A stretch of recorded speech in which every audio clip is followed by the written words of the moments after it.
We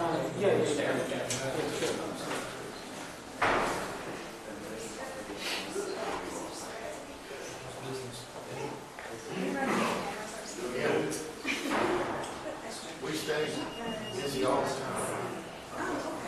5 people on the staff that just work all day. I do a little bit, but my son, I think my son,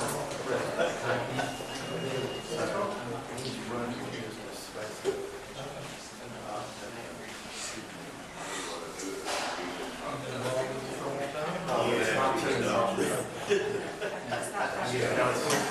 It's not, he's ready to take that. Hey, so that one, you got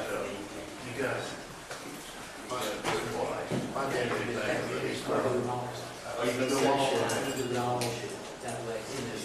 Here one day, guy, I just take that over.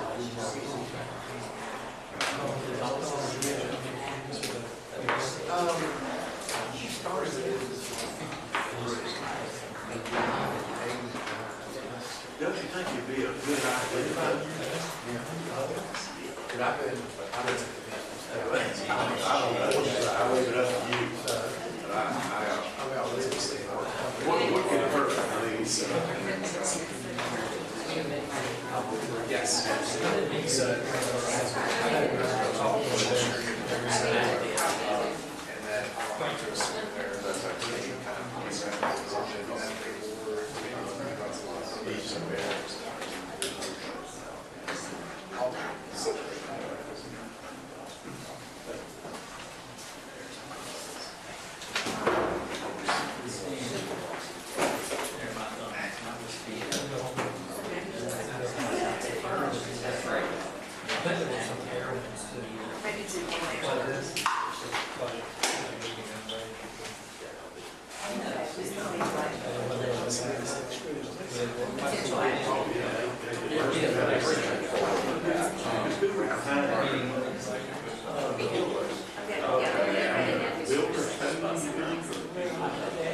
or you think it was decriminalization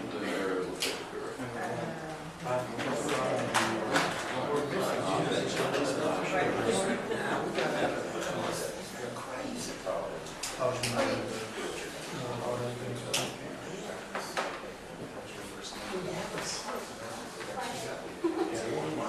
Okay, so we just gonna call this an introduction.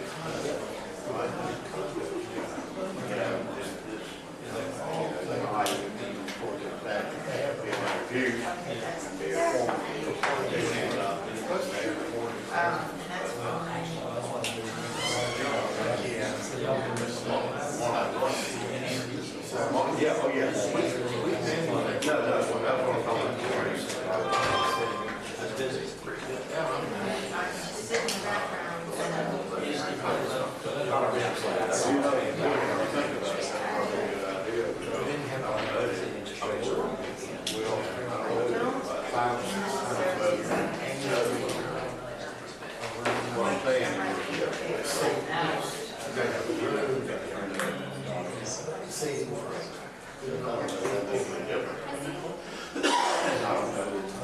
I figured that would not as much.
We can promote you again. Tomorrow, you can go tomorrow. You've been in a few years anyway. Hey Scott, can you hear us? If you can, how about allow us to share the screen? I don't like the idea. Whatever it takes. Whatever it was, I don't like Yeah, it. didn't sound good. She'll probably send them next Sunday. There you go, Dawn. Okay.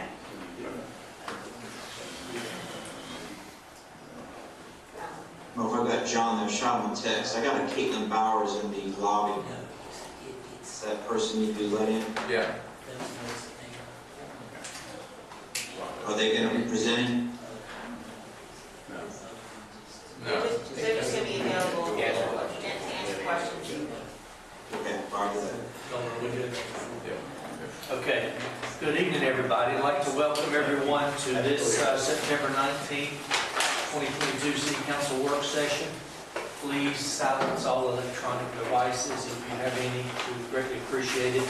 Just as a matter of note for the record, Councilmember Kathy Heights and Councilmember Ronnie Wall have informed us that they will not be in attendance this evening. So just duly notated, and City Manager Craig Honeycutt will be attending remotely. So moving into our agenda, item A is a joint cooperative agreement with Greensboro, Guilford, Burlington, Alamance, the Home Housing Consortium. At this time, we'll recognize Michael Blair from PTRC and Jamie Lawson, our Planning Director. Thank you, Mayor. Thank you, everybody. It's good to be here again. Basically, I want to run through a little information about what the Home Consortium is, just for everybody to understand. Basically, Burlington is a member of the Greensboro Home Consortium, has been since the mid-90s when the program came online back in 1994-95. That included Greensboro, Guilford, High Point, Burlington, and Alamance. When High Point got a census reading back in 2005 or 7 from the AC American Community Survey that made them eligible to be their own grantee, they broke away and became their own home program. So that happened in the mid-2000s. Burlington is its own CDBG program. You're an entitlement city. You have your own CDBG grant of about $600,000 a year, or between $400,000 and $600,000 a year of community development block grant funding as your own grantee. You are the grantee of that money. Maybe not big enough to be your own home program like High Point or Greensboro or Raleigh or Durham or whatever. Greensboro is the grantee actually for the home program in this consortium. They are they're the grantee. They're called the participating jurisdiction. They have it's their grant. Essentially. So they have full control over that, to be honest. That's just the way that works, kind of like you do over your CDBG program. And HUD basically directs home consortiums to reaffirm participation every 3 years. So we have what's called an auto and renewing certification for every 3 years, and then at this 3-year period, there is also the need to do a new agreement. And they can be modified during these 3-year periods. 2022 is the start of a new 3-year period. Next slide, please. Or is there a next slide? There we go. So, Greensboro, being the grantee again, put together a new agreement. This new agreement, basically, I want to back up a little. In the past, since probably the mid-90s, Burlington and Alamance County received every year a portion of the home funding based on their population percentages. HUD actually publicizes this every year and says these are the members of every consortium and this is what their participation adds to the total funding amount. So every year we do this calculation. When I worked at Greensboro, we did the same thing, did a calculation of this is what Burlington Alamance gets for this new fiscal year. That lasted up until this agreement right here. And they've basically got, that participating governments or member jurisdictions, which Alamance County and Burlington are, would then have to now, instead of receiving an allocation, automatically would now have to apply through a request for proposals process put out by Greensboro. Meaning if we had a project in Alamance County or a project in Burlington that we thought would be a good home program, or a project like a tax credit or wanted to set up some money to do some rehabilitation of homeowner occupied housing and eligible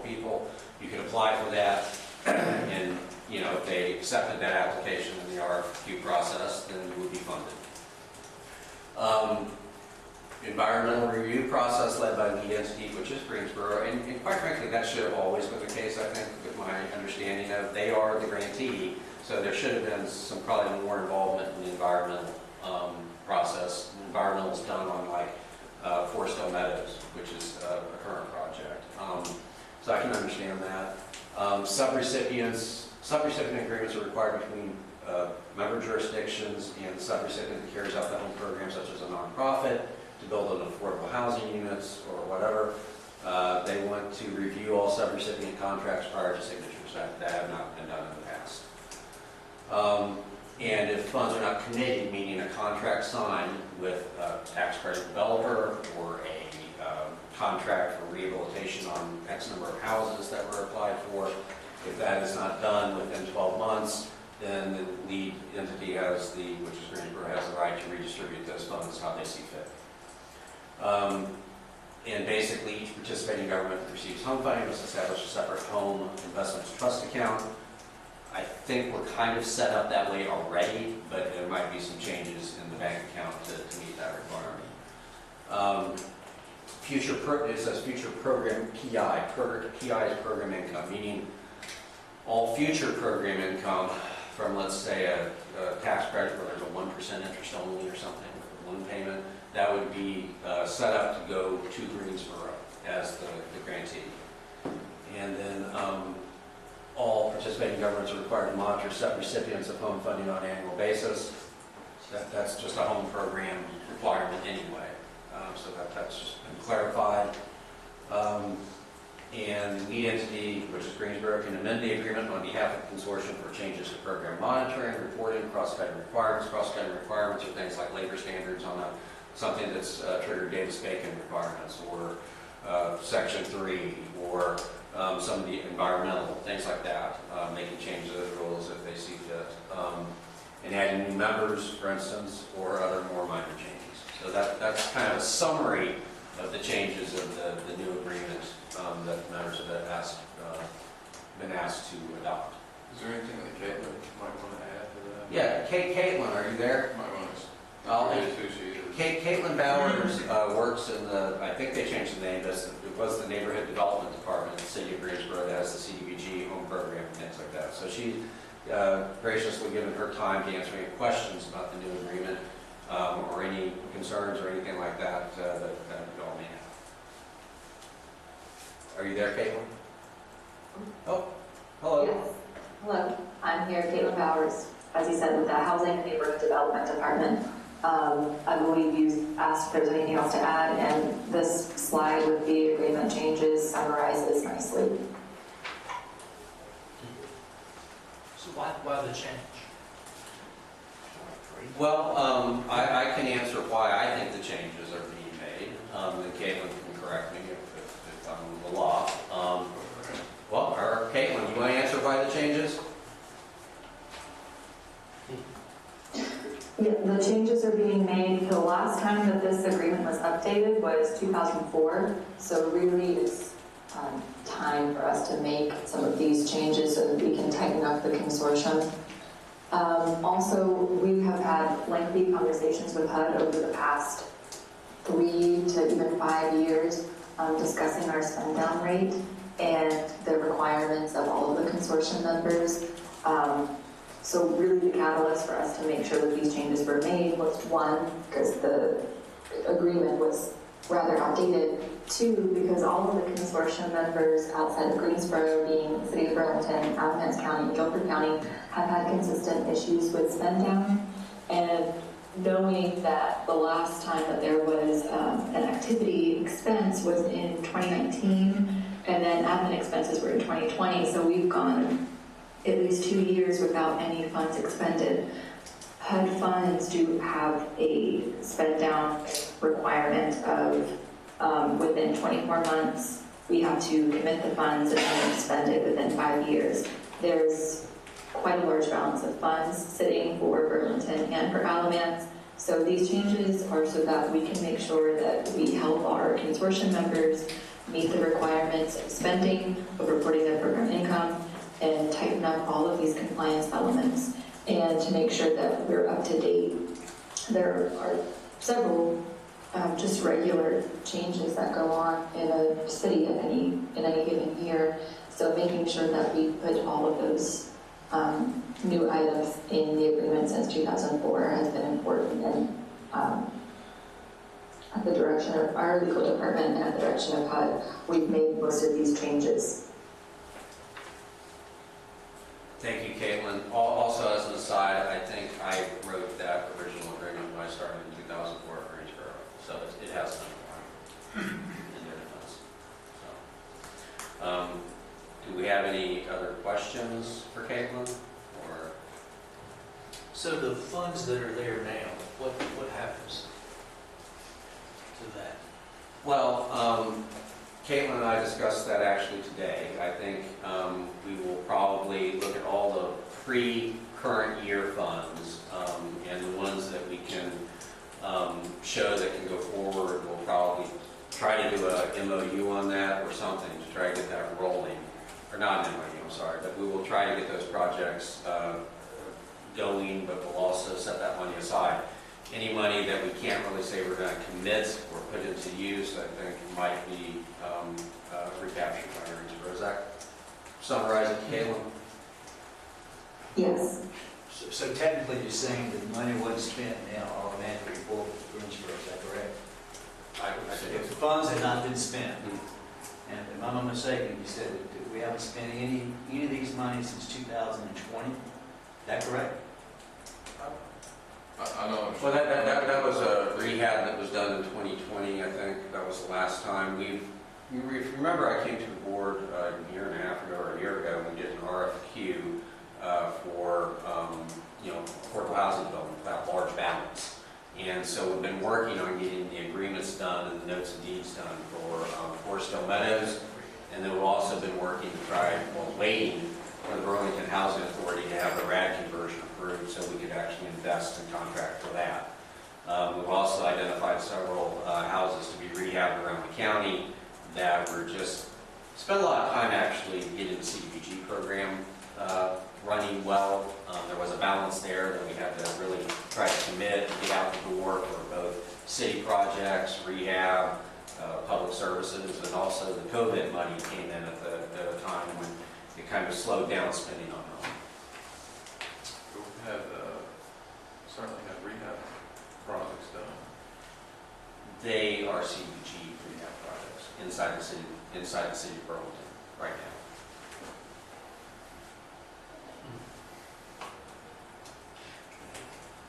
Well, I as part of that contract of 2004 that some of us was involved in, Bob was involved in it, and I was involved in it, if I remember correctly.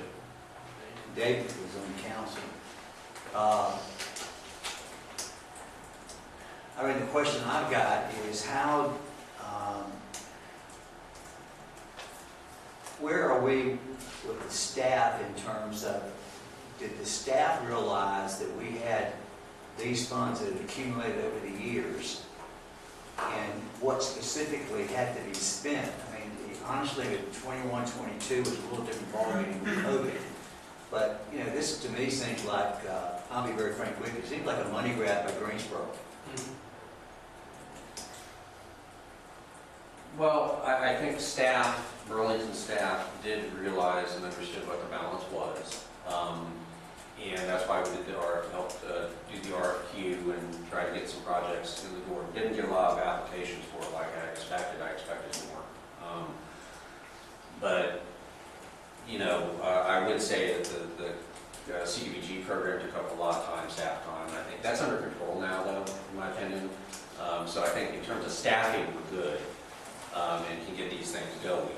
But 2020 and 2021 were difficult times for a lot of programs, I'll be frank with you. I mean, it just, for our rehab program in 14 counties, our contractors started disappearing. So, they couldn't find people to actually, hammer the nails. So there's a lot of factors that factored into the balance not really being touched too much in the last 2 years. Well, and I agree with that. And I know we had staff issues in planning during that time. We were down staff numbers. But, to me, is that something that Greensboro actually considered in mind before trying to make this policy change at an administrative level? What you just indicated, you're right. I mean, getting people to do work is very difficult right now, let's be frank. But, I certainly like to, I'll just bring this up, it's just one person speaking, a little bit of time to be able to kind of go back and review where we are and where we got to be, and what were some of the situations that led to this.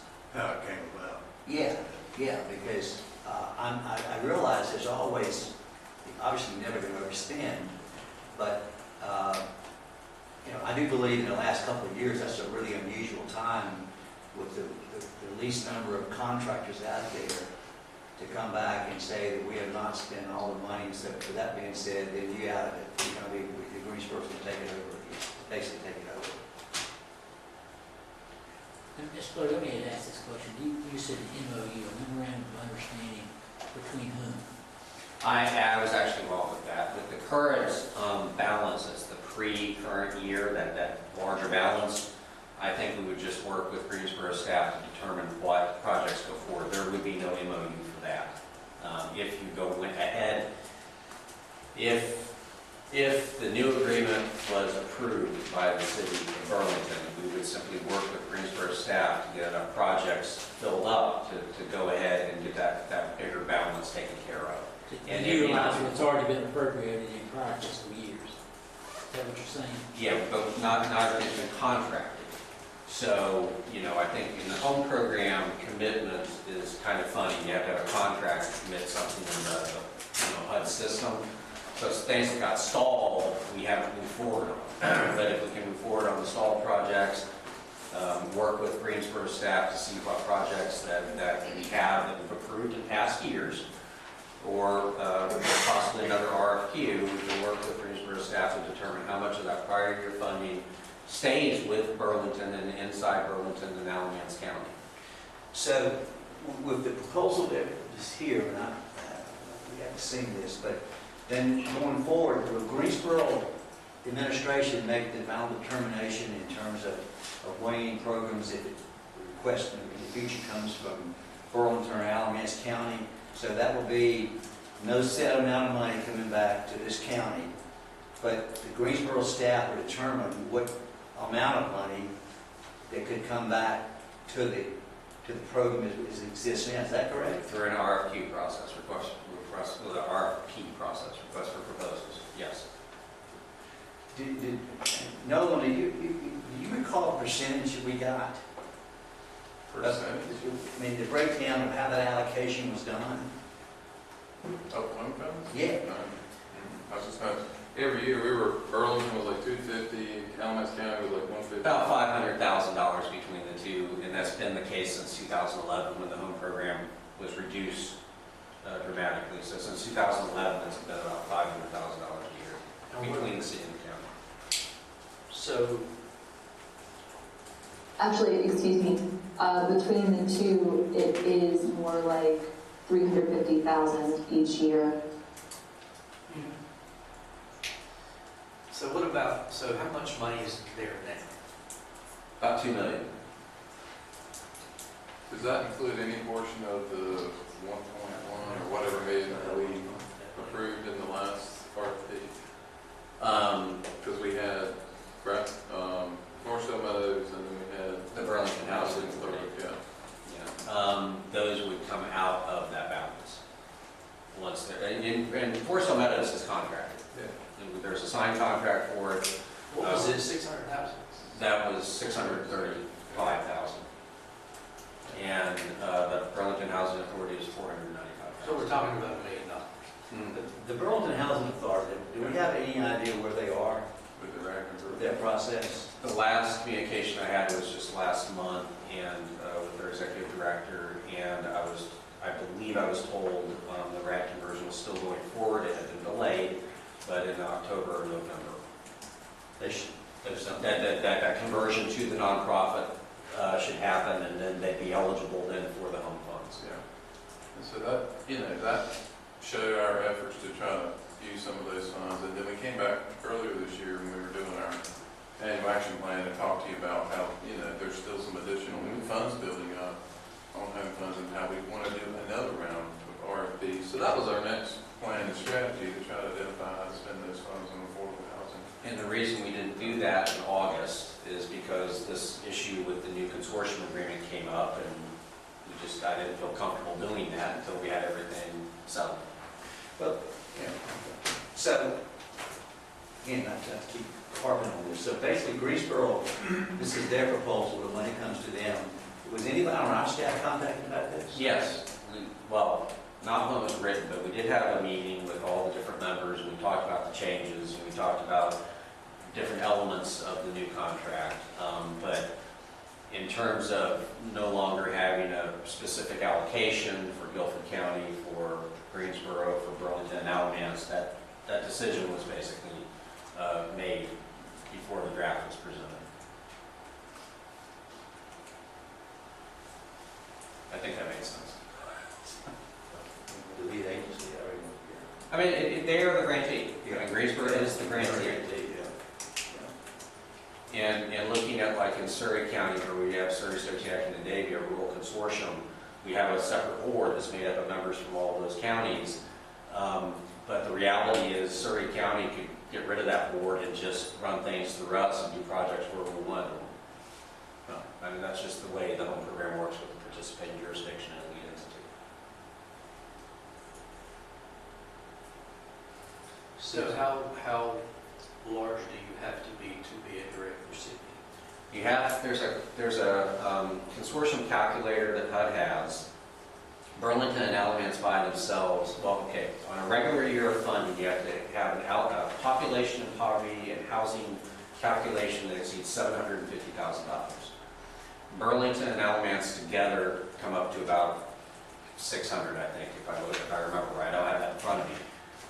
We would have to add on other counties to exceed the 750 if a consortium was done. But that's not, I mean, that's the minimum for a consortium is $750,000. By itself, Burlington's not like High Point or Greensboro and can automatically qualify for X amount of money. And how's that based, that particular number? Is that based on what? Population, poverty, there's a number of elements there. In the census, they ask questions about conditions of housing. So it's like a bunch of different criteria brought together. So each town, each county, each city, if you look at this chart, you can pick out exactly how much they would add to or take away from a home consortium. And will Greensboro get the same amount of distribution from HUD, whether they've got sub-entities in there or not? The total consortium amount would be reduced, but the amount that they have when we're breaking out all these proportions would remain basically the same. Is that, Caitlin, can you confirm that for me? Greensboro would receive around $1.4 million as a standalone jurisdiction. Right now, as a consortium, we receive about $1.8 million a year. So everybody else would get $400,000, is that correct? Did I understand you correctly? There's a $400,000 gap there. Gap there. It's based on the HUD calculation. If right now at the 1.8 million, there's a standard HUD calculation that could be used based on poverty levels as Michael described. So based on Greensboro's population and poverty levels and other census data, we would receive around that 1.4 million on our own as a consortium, considering Guilford County, Alamance County, and the city of Burlington. That calculation goes up to 1.8 million. If you were to form your own consortium, which it sounds like that's what the conversation is leading to, I have no way of determining how much would be possible for the city of Burlington, Alamance County, or any other contiguous geographies. That would all be up to the HUD calculation. So it's not going to adversely affect Greensboro if we do our thing. It'll hurt It wouldn't impact the funding that Greensboro is putting with the home dollars into the city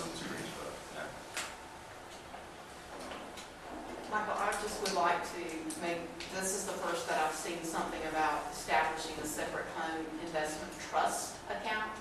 And I just would like to look at that piece of the agreement. We have separate bank accounts. That doesn't concern me, but I want to make sure that we are able to establish with the banking institution what Greensboro is looking for. No, absolutely, and it's actually the Home Investments Trust Partnership, so I think that's just a word that's part of the grant. I don't think it's a special type of account, other than it's isolated to the home program, which I think would be your argument. And I'm not texting anybody, I'm trying to actually find the percentages that I did for Burlington, Elements, and others. But Michael, instead of your own consortium, as if Burlington would be the lead entity, and are we free to go and try to get in other jurisdictions, for example, Caswell County, Rockingham County? if you chose to do that, you are.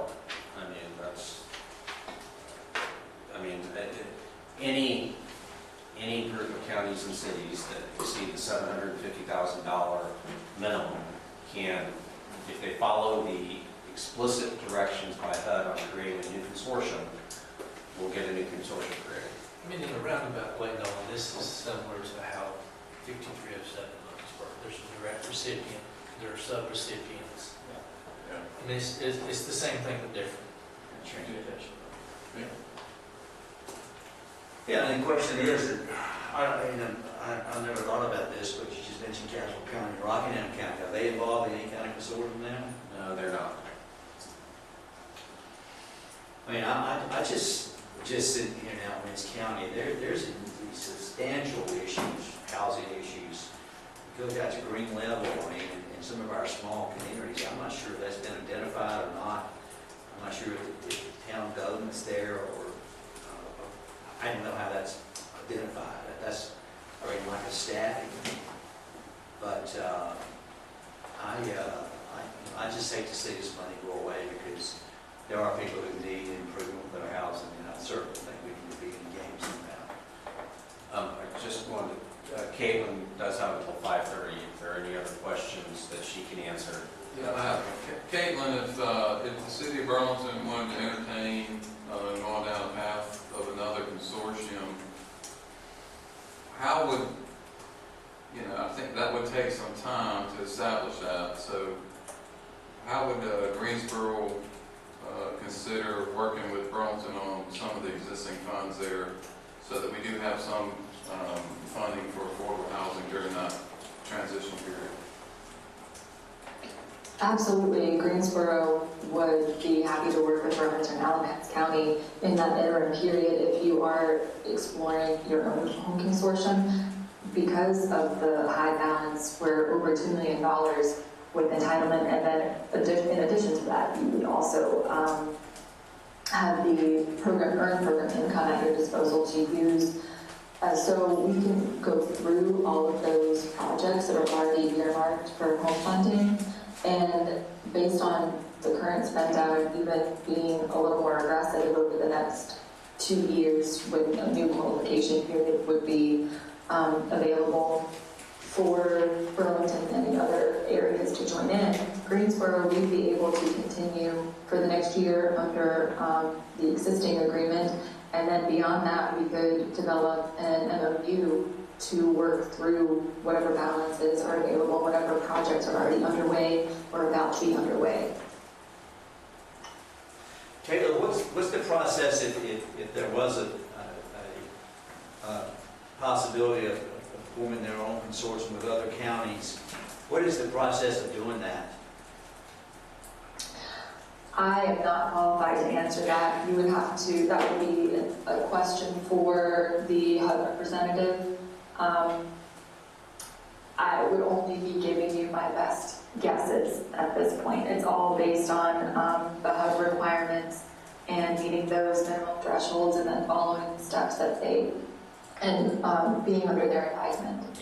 Yeah, and I can actually shine a little more light on it because I've been looking into it. Basically, there'd be a process of creating a new consolidated plan and a public process for the counties that are involved. So there'd be outreach, public meetings, gather all the data from every member jurisdiction, create all the plans that are required for the home program, create a new home consortium structure, and then you submit it usually before a March. We couldn't do this, in my discussions with HUD reps, it's too tight to get funding for July 1st, 2023.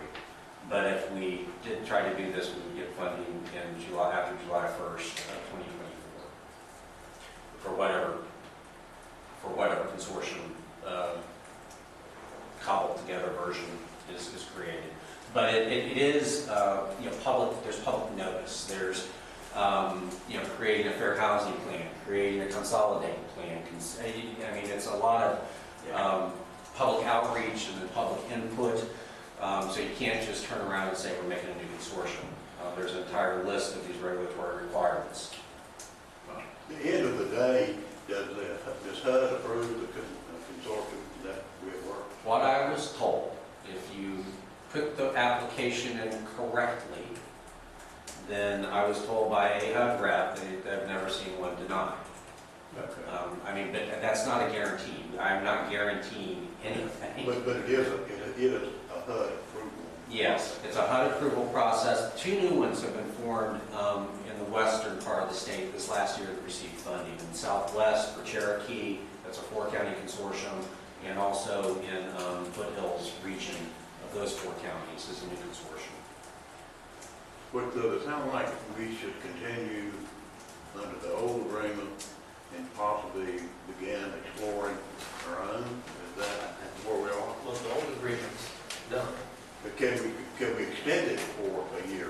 Is it possible to extend the old agreement or some memorandum of understanding, MOU? In other words, I think we were talking about the monies that's in there now. I'm just Working with that. for that. That would be an MOU. Yeah.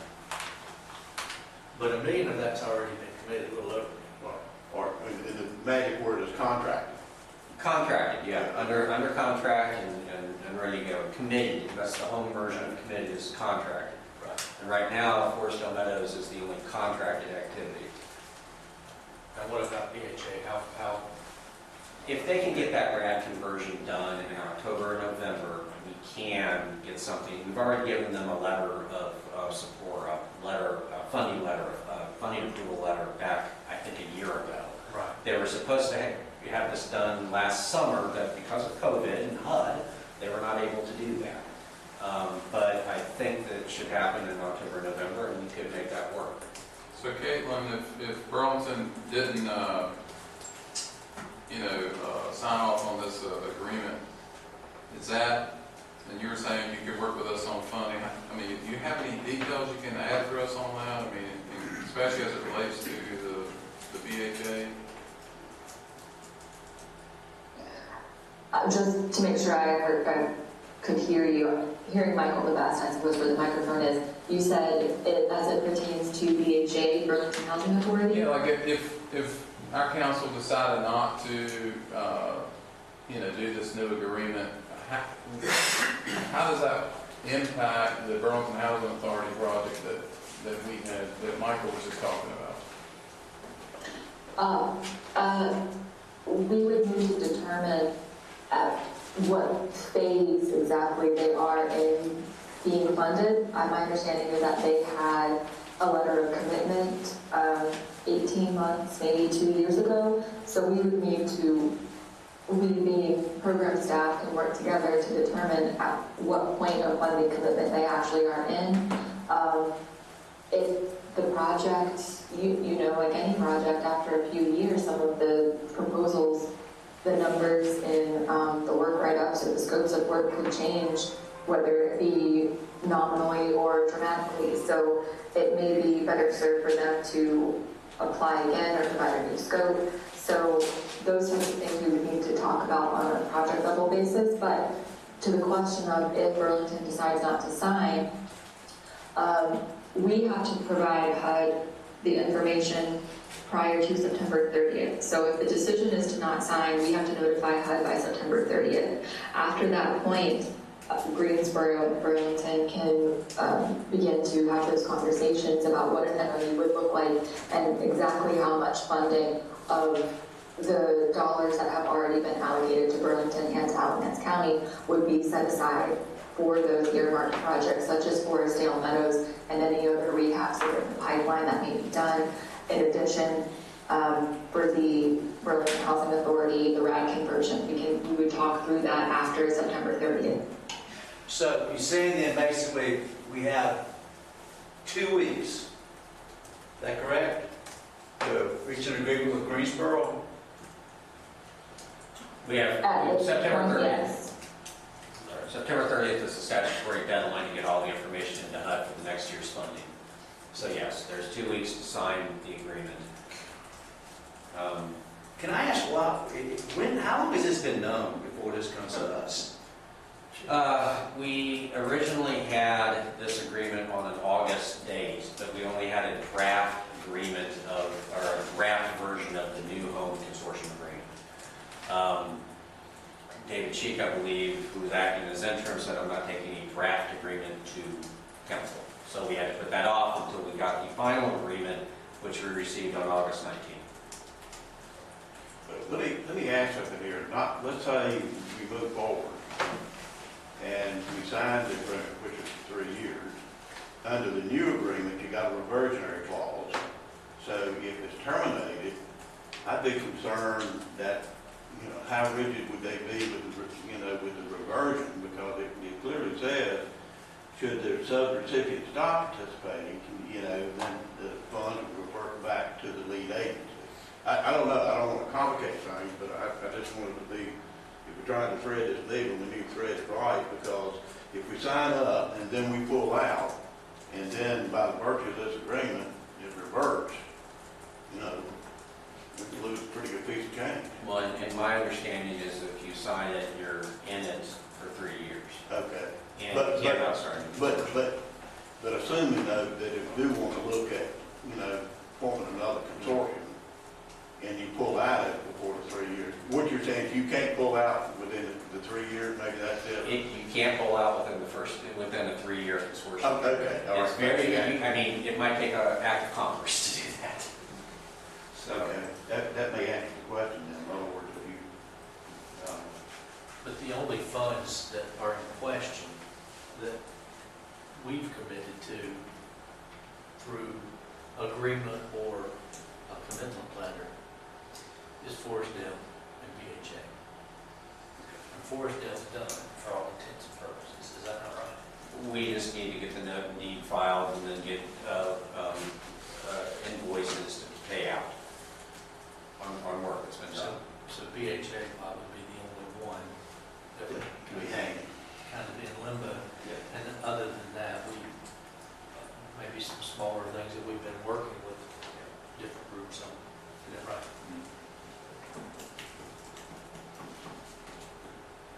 Okay.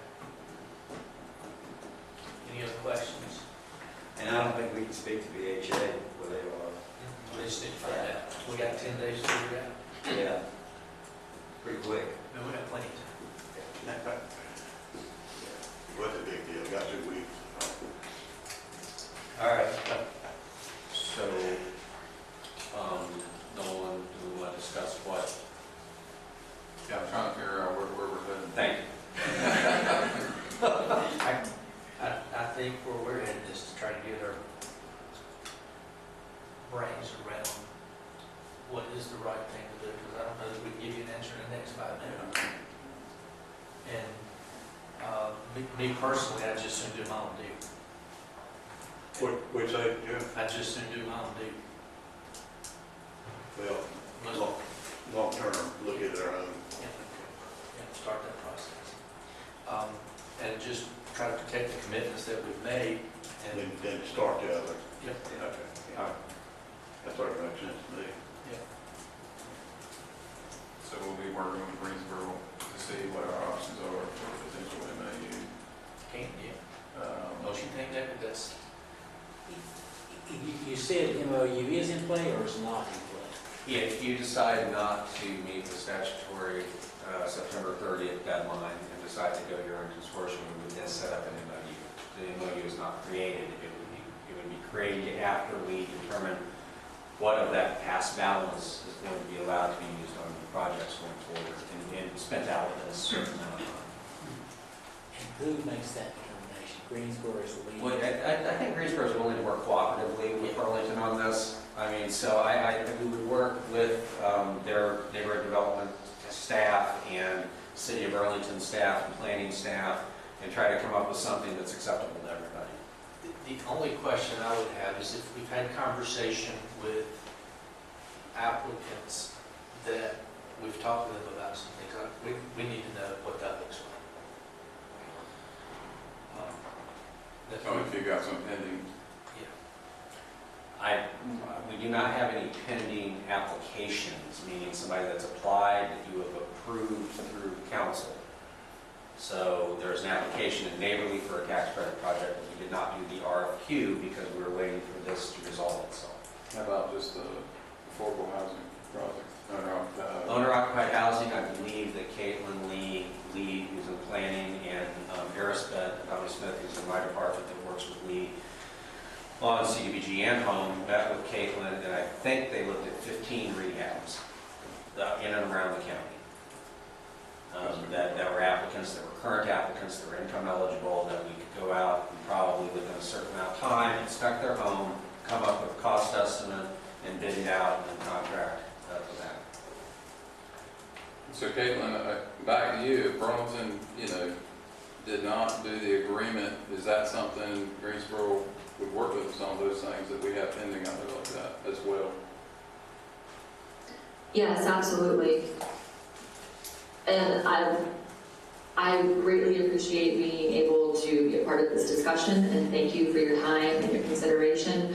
I am facilitating another public hearing this evening, so I'm running tight on time and need to head over to that. I would be happy to answer any other questions by email after this, or if you have another last minute question, I can answer it now. But the bottom line is, if you all decide to not sign and have the agreement executed by September 30th, then we will explore the MOU, and we will definitely be cooperative in understanding it, going through those different funds that can be immediately earmarked for projects, and understanding what will be coming down that pipeline in the next 18 months. Thank you. Thank you, Caitlin. Thank you. Thank you. Have a great evening. You too. Thank you. Is there a chance of doing just a one-year agreement, or does it have to be 3 years? They're 3-year agreements. HUD is really specific with that home program. It's just while it can do some great things, you have to keep a good handle on it, because it's for HUD programs, it's the most regulatory heavy of the program. CDBG is, okay, the best way of saying it, CDBG you can do anything with unless you expressly say you can't do that. With home, you can't do anything with it unless you expressly say we want to do that. So there's, that's the difference in the relationship with programs. But also, if we didn't do the agreement, we will, Greensboro will work with us to spend the money that we have already been allocated, but because we won't be ready until July 1 of 24, there will not be any new funds for July 1, 23. No, there would not. But I'll be, frank, there's been a period of time where those funds have not been spent. Yeah, it's not, there's no new funds now. It's a plethora of money sitting there. And a lot of it goes back to the Burlington Housing Authority effort has been slow. They just can't get, it's complicated, but that's been going on now for. We went down the path of 2 big projects to try to get this thing moving, and COVID, economics, and bureaucracy have just tied us up, and then once again, bureaucracy. Now, Michael, how long, you mentioned there are 2 new consortiums that have come online this fiscal year. How long did it take them to get organized? Was that About a year. I spoke to one of the managers of that, the one in Foothills, and it took about a year. There's several processes that need a 30-day or a 45-day public comment period, and they happen one after another, so it just adds up. And also the outreach into those other counties has to happen. You have to speak with the county, the county commissions, the town councils, and try to get as much information as you can on their housing needs. I'm assuming that nobody who got into that consortium had been in any other consortium. Nope. higher than that. No. And none of them have an entitlement city like Burlington in it. Entitlement in the sense of community development block grant, is that what you mean? by Yeah, meaning entitlement? they're their own grantee for CDBG. So the two things that, about this contract that really concern me, one, the 18 months previous going to 12. Because we've all seen things delayed beyond normal during the last couple of years. And then the other thing is, all future program income goes back to the lead entity.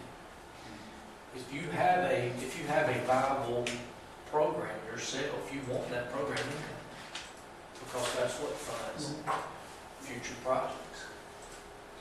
And so that one's the one that concerns me the most. I'd much rather have that program, that money, that program income working for us. And where you get that is really from the rental properties. We don't really do that on the homeowner rehab anymore, to try to encourage, elderly homeowners to actually apply for this. We had to kind of get rid of that loan payment. But for rental rehab and for new construction, that's where the program income's going to come from, at 1 or 2% balloon payments, interest on it. I'm kind of trying to get a takeaway. What I'm kind of hearing is, we won't approve the agreement, move towards a new consortium and work with Greensboro in the interim based on what we're hearing tonight to bring back the MOU with council at the appropriate time, which will help us build on some things until we can hopefully get to that point with a new consortium. Is that what I'm hearing? And we probably need to reach out to the housing authority. I think that's a good idea. I'm thinking here, I don't want to jeopardize that. That's, we gotta reach out to them. I don't want to say sign it, not to jeopardize it. I think if we can get through the window that they're in, we can get that handled, it sounds like. Michael, do you agree? I think so. I think Greensboro is going to be very cooperative in this process. I mean, it's been hard for them to manage this over the last few years, and I think they're appreciative of the city doing anything they can to make this easier for everybody. So I think I'll confirm with Caitlin tomorrow about the letter of support that we did back in last year, and if that's okay, because it was approved by council, and they have a letter of support. That's not committed like with the contract, but I mean, that's, the city has committed to that project. I think we could probably get that set aside staying there. But the last thing HUD wants is for us to have a spat over funding mechanisms that we've already went out, reached out to. Greensboro does not want. We all need to work together. Yeah, and I think, it just, it's a little surprising to me. I mean, but they are actually being as cooperative, more cooperative than my expectations would be. So I think we can work it out with them. There might be some piece that doesn't, fit in that we can't really commit, but I don't think that's going to be the majority of the money that's there. Michael, this is Craig. If we do go with the Greensboro model, if all the money is in one pot, there is no guarantee that we would get the allocation we are getting now if we had good projects. Would it be first come, first serve? He's saying if we renew the agreement, you'll be submitting an RFP. Oh, yeah. If we renew the agreement, then every year, the Greensboro will put out requests for proposals to their member jurisdictions that are still members. And we will say, well, we want to apply for $500,000 of rehab money to do 10 rehabs. And they can either say yes or no, because they'll get other applications. And maybe if they have $2 million worth of funding and they get $4 million worth of applications, they're going to have to make a decision as to who gets the money. And I guess that's the concern that I have is that we, without getting the direct allocation, we're giving us all control. Yes. And that was again within Greensboro's right as the lead entity in the grantee.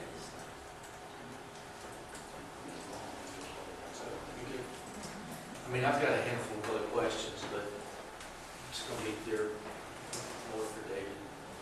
Whatnot. I mean, I think we just try to get an MOU and move forward. Yeah. We gotta try to. Because even if we don't, if we sign this new contract, we gotta go through an RFP program and that stuff. Yeah, we can get something, BHA included. You really do. And Jamie, have you been in contact with VHA? Who's handling that? I've handled the contact. I have an email from,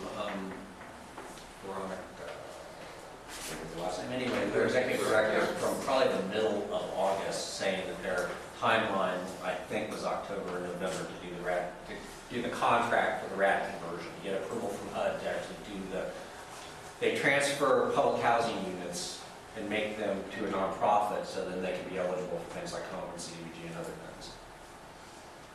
But, again, that was supposed to be done last summer, and because of, as we all know, there's been a lot of things going on. So it didn't happen.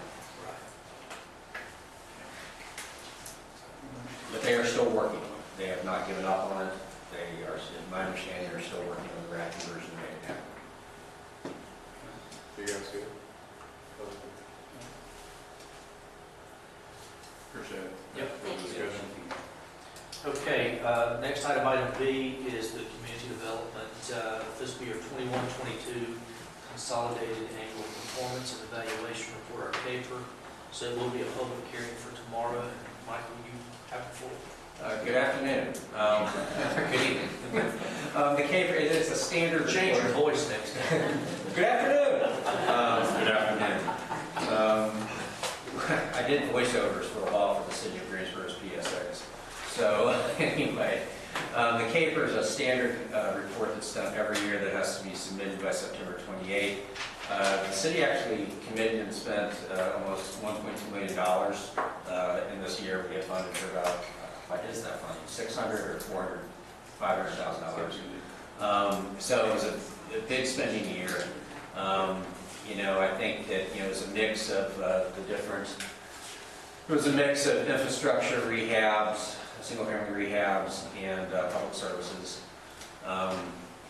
It took a lot to get the CDBG program to meet a spending deadline, and it met a May 2nd deadline.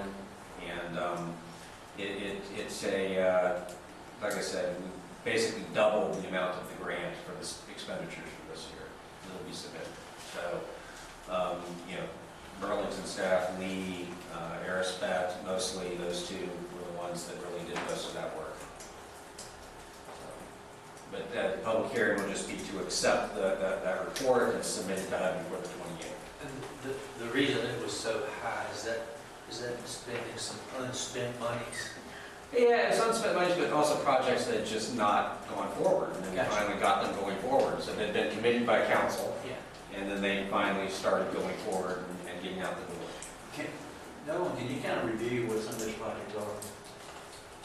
Yeah, we had a sidewalk on between Apple Street and Sharp Road. Yep. That went through the Burlington Council Authority property. I think that one's I think that's done. We had the Ruby Lane. Yeah, so that was, the sidewalk project was from, came up Mill Road, Chandler, Sharp, and kind of came back around the backside of the housing authority, back into the north part there. We had a Baum Road sidewalk project that we've had several delays on. Contractor finally that's all been wrapped up and complete. So those are the two big sidewalk projects that we had. We had North Park lights. North Park with baseball side. It was great, by the way. Got a few finishing touches there, but you've seen it. It was awesome. And then trails on the other side. Yeah, the trails on the pool side, we did a connection trail from the parking lot back around to the shelter on the back side of the rear parking lot. So that was an asphalt trail that just finished up. And then the Ruby Lane Trail is, they're finishing up the pieces probably in the next week or so. A lot of good projects. So there's a lot of projects really that finished up, because what is that typically, 430,000? Yeah, approximately. Yeah. Program income 600,000. Yeah, okay. That's where I'm coming up with that. But and both of your programs, you have our program income earlier. CBG gets a good amount of program income too. So, but like I said, the city projects took off. We had to redo or get a lot of environmental reviews done. That was predominantly Aerospat. But once those were done, the projects were bid out, contracted, and went forward. So all of that'll be for public hearing tomorrow. Absolutely. All right, and then item C, our community development CDBG CV fund reallocation request. Okay, actually, is that you, Jamie? Have to change your voice. Is that you, Jamie? It's both of us, really. This is just an informational piece for you, essentially. This goes back to funds that were committed in 2019, 2020 for emergency housing. It was rental assistance. And essentially, there was funds that were committed to allied churches, which they did not utilize. There were reasons associated with that, regulatory reasons that they did not use the funds and they were able to use other funding. So there was about $36,000 available, and so that is being requested to go to Citygate Dream Center, since they administer that program currently. And a lot of these nonprofits have received a lot of different types of funding over the last couple of years, under the state, federal government, us. So it's not really, the original grantee's fault for that. It's just they probably had to figure out how to use that same funding that's for the same thing, and which one had the tighter deadline, is my guess. And that's the capital work, right, Jamie? No, these No, are. this is not for capital work. This is for emergency relocation So public services assistance. pot, if that's what you're. Yeah, Just we broke it out by the percentages of the pool, but that was just that public services pool. But my question is, that's not an annual operational allotment, which they used to. No, No. that was a one-time. That's what my point Yeah. is, operational. Yeah. right, and this is money that was already committed to back then.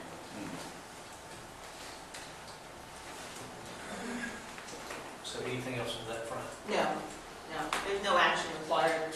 It's basically just to inform you of that request. Okay. Mike, thank you for all your help. And thank you all for listening to a pretty complicated issue. Yeah, it is. All right. We greatly appreciate you being with us. And thank you all for driving back. All right. Moving on to item D. Item D is the Paramount Building Expansion Project, the concept, the estimate, and programming. So we've got Nolan, Aaron, Morgan, and Monty. Yes, okay. Get this started. So we'll just kind of walk you through this. Tonight we want to cover background, how we got here, talk about the building expansion concept, talk about programming, and then we'll get into some numbers, and then talk about next steps. So I'll just go through the project background.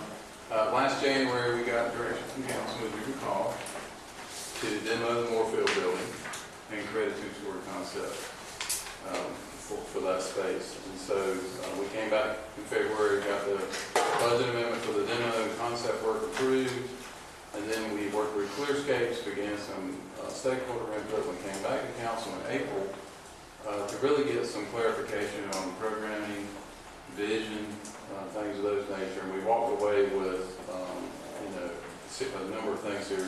Two-story concept with a rooftop venue, needs to be creative, consistent, and active programming, which would draw people downtown. And also, we were going to include in the existing building the new seating, performance lighting, and of course match the lobby with the new space. So you'll see at the end some of those numbers are going to be included. So since then, we've been working diligently. A lot of staff's been working on this to put together, and along with Montana and Clearscape, the concept estimate, and also there's a programming analysis that was done, proposed budget, so you can get a sense for what, if you want to program it the way that it was envisioned, there's some impacts to that. So that's what the background is, and I'm going to hand this over to Montana to walk you through the concept.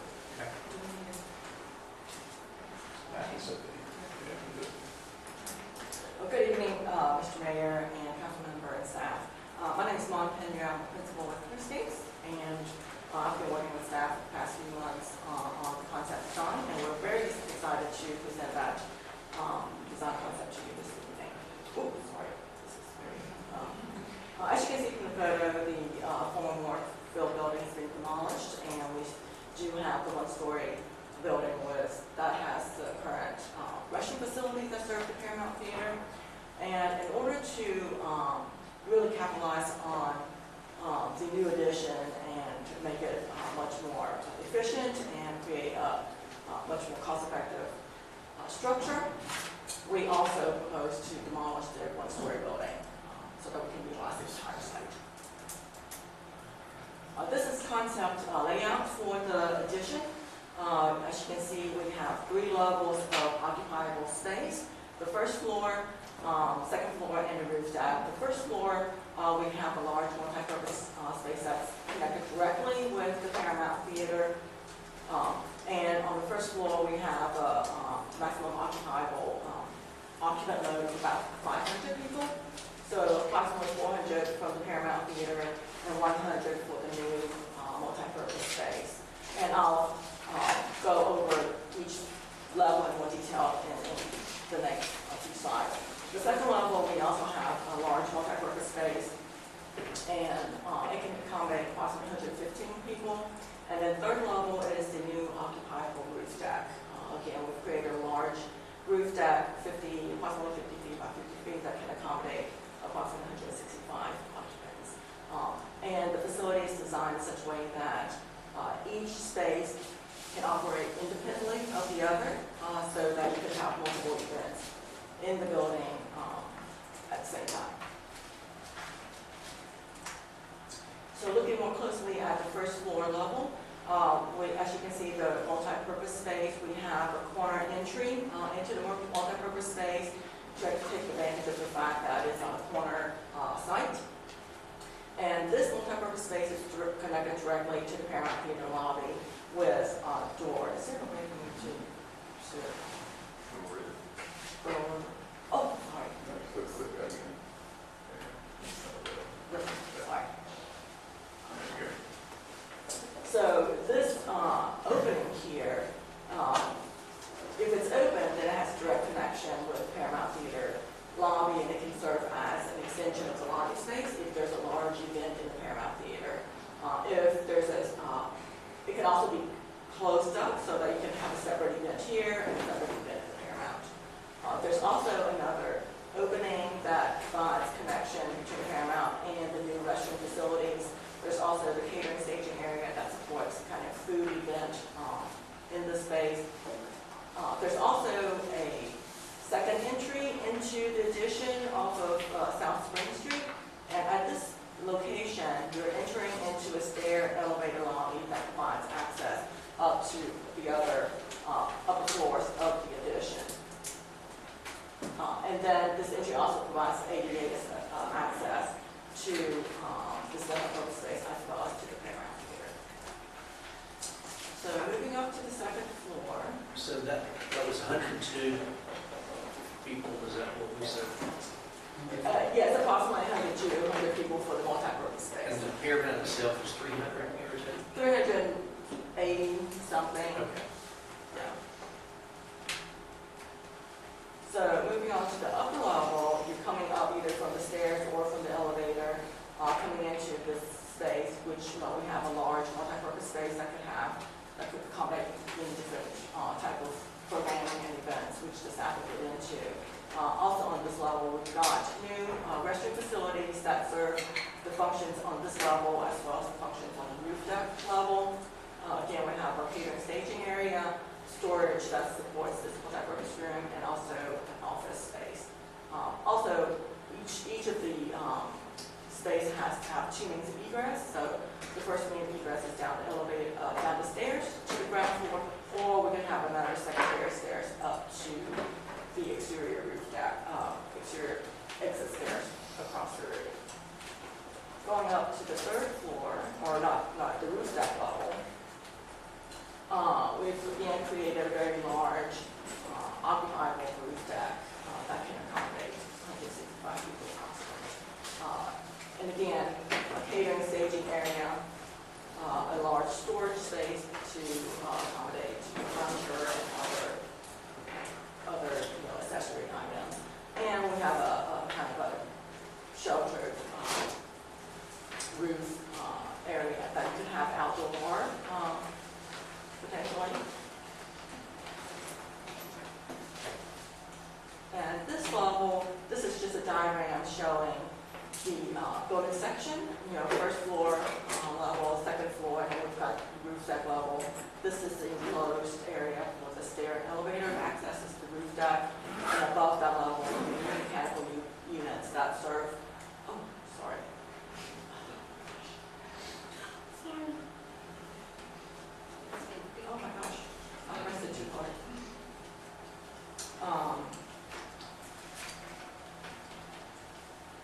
New mechanical system for the addition will be on this level. And then the stairs, just a diagram showing how the exterior exit stairs comes across the existing roof of the building and going around the back of the theater as a second procedure. And as part of this kind of concept design, we've discussed exterior building material options. Most of the buildings in downtown are made of brick, either brick of different colors. Some are painted, some are natural colors. But with recent renovations in downtown, you've got, such as the Beer Works building, you've got introduction of porcelain tile on the ground floor. And so with the addition, we talked about the possibility of using porcelain tiles. The tiles are very durable and low maintenance, and with the tile there's infinite variety of color options, sizes, and patterns. The other material option that we are exploring is fiber cement panel, which is really thin concrete panel. These panels, again, are very durable and can be low maintenance. It has an integral color. They come in different finish options. Some could have texture, some could be very smooth, some could have kind of reflective properties, and depending how it's used, it's a very kind of modern looking material. The third material that we discussed and we could explore during the design phase is metal wall panels. And again, a very durable, low maintenance material. It comes in kind of flat, flush panels. It could come in a variety of corrugated patterns, and depending on how it's installed, it could come in different grid patterns as well. So this is our kind of concept design for the addition. We are proposing some kind of flat panel material. Again, the exact material we'll have to explore and evaluate during the design phase. But we have looked very carefully at kind of the portion of the Paramount Theater, and alignment issues, trying to pull alignment with windows, and looking at the portions of windows so that the new facility looked compatible with the existing Paramount Theater, but not necessarily copying it or being the exact same material. We are proposing to use storefront systems, aluminum storefront systems similar to the Paramount Theater, with large glazing area on the ground floor as well as on the upper floor to provide more transparency and visibility into the space so that you can see activity happening inside and to activate the street front. We're also suggesting kind of a corner canopy to kind of emphasize the importance of this corner location. The next image is more of an aerial view, so you can get a better view of the activities on the second floor and on the roof deck level.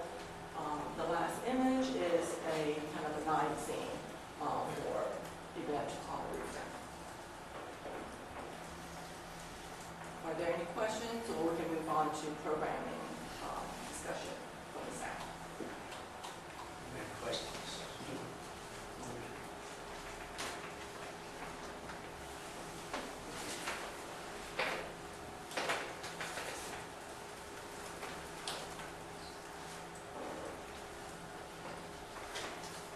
Okay, we're going to set the stage, if you will, for what the potential is here. take to activate, make it more active downtown. And then we'll look at the economic impact and the budget impact of each. So first of all, for setting the stage and filling your vision, we want to fill all of these seats. This is a current picture of the inside of the Paramount Theater. We've got about 380 seats. It may change slightly with the new seats that we're proposing. But our goal here is to make this the economic engine that it can be to drive people to downtown. And we want to have more active nights there than we currently have right now. We're demonstrating all the possibilities, but of course we can scale back the programming to meet your needs or your budget. Taking a look at the current versus the future programming, I'll describe these nights first. We had a lot of talks about how to identify what types of nights were what. So the occupied nights means that somebody's in the theater. It might be rented, it might be a ticketed event. So that doesn't mean that those are all the nights that are drawing people downtown, but somebody has rented it. It might be for private, it might be for rehearsal, or they might have a small audience themselves. The active nights are the nights that are ticketed nights where we're trying to get 380 or however many people into that theater. And obviously that's our goal of what we want. We want as many nights that are active like that as possible because we're bringing the people into downtown and hopefully they're having dinner or drinks or retail shopping, something before or after their show. The unused nights are obviously unused. The theater's completely dark, nobody's in there. Now, I had to go back to 2019 to get a full 12 months of normal activity in the Paramount for obvious reasons. So I'll call it current, but it's a few years old. And in the future, this is kind of just our predictions of what we're headed to. Our goal would be to double the number of active nights. That would mean also doubling the annual visits to downtown. Right now, they average about 195 attendees per show, if you divide it out, and that equals about 20,000 unique visits to downtown. If we double those active nights, we're going to double those visits, hopefully at a minimum, and with the new programming that we're hoping to do, we're going to have hopefully a higher average visit per active night, which could see as many as 50,000 people annually. And this kind of shows you those same numbers in a pie graph for you. The unused is the red, and that will be significantly shrinking.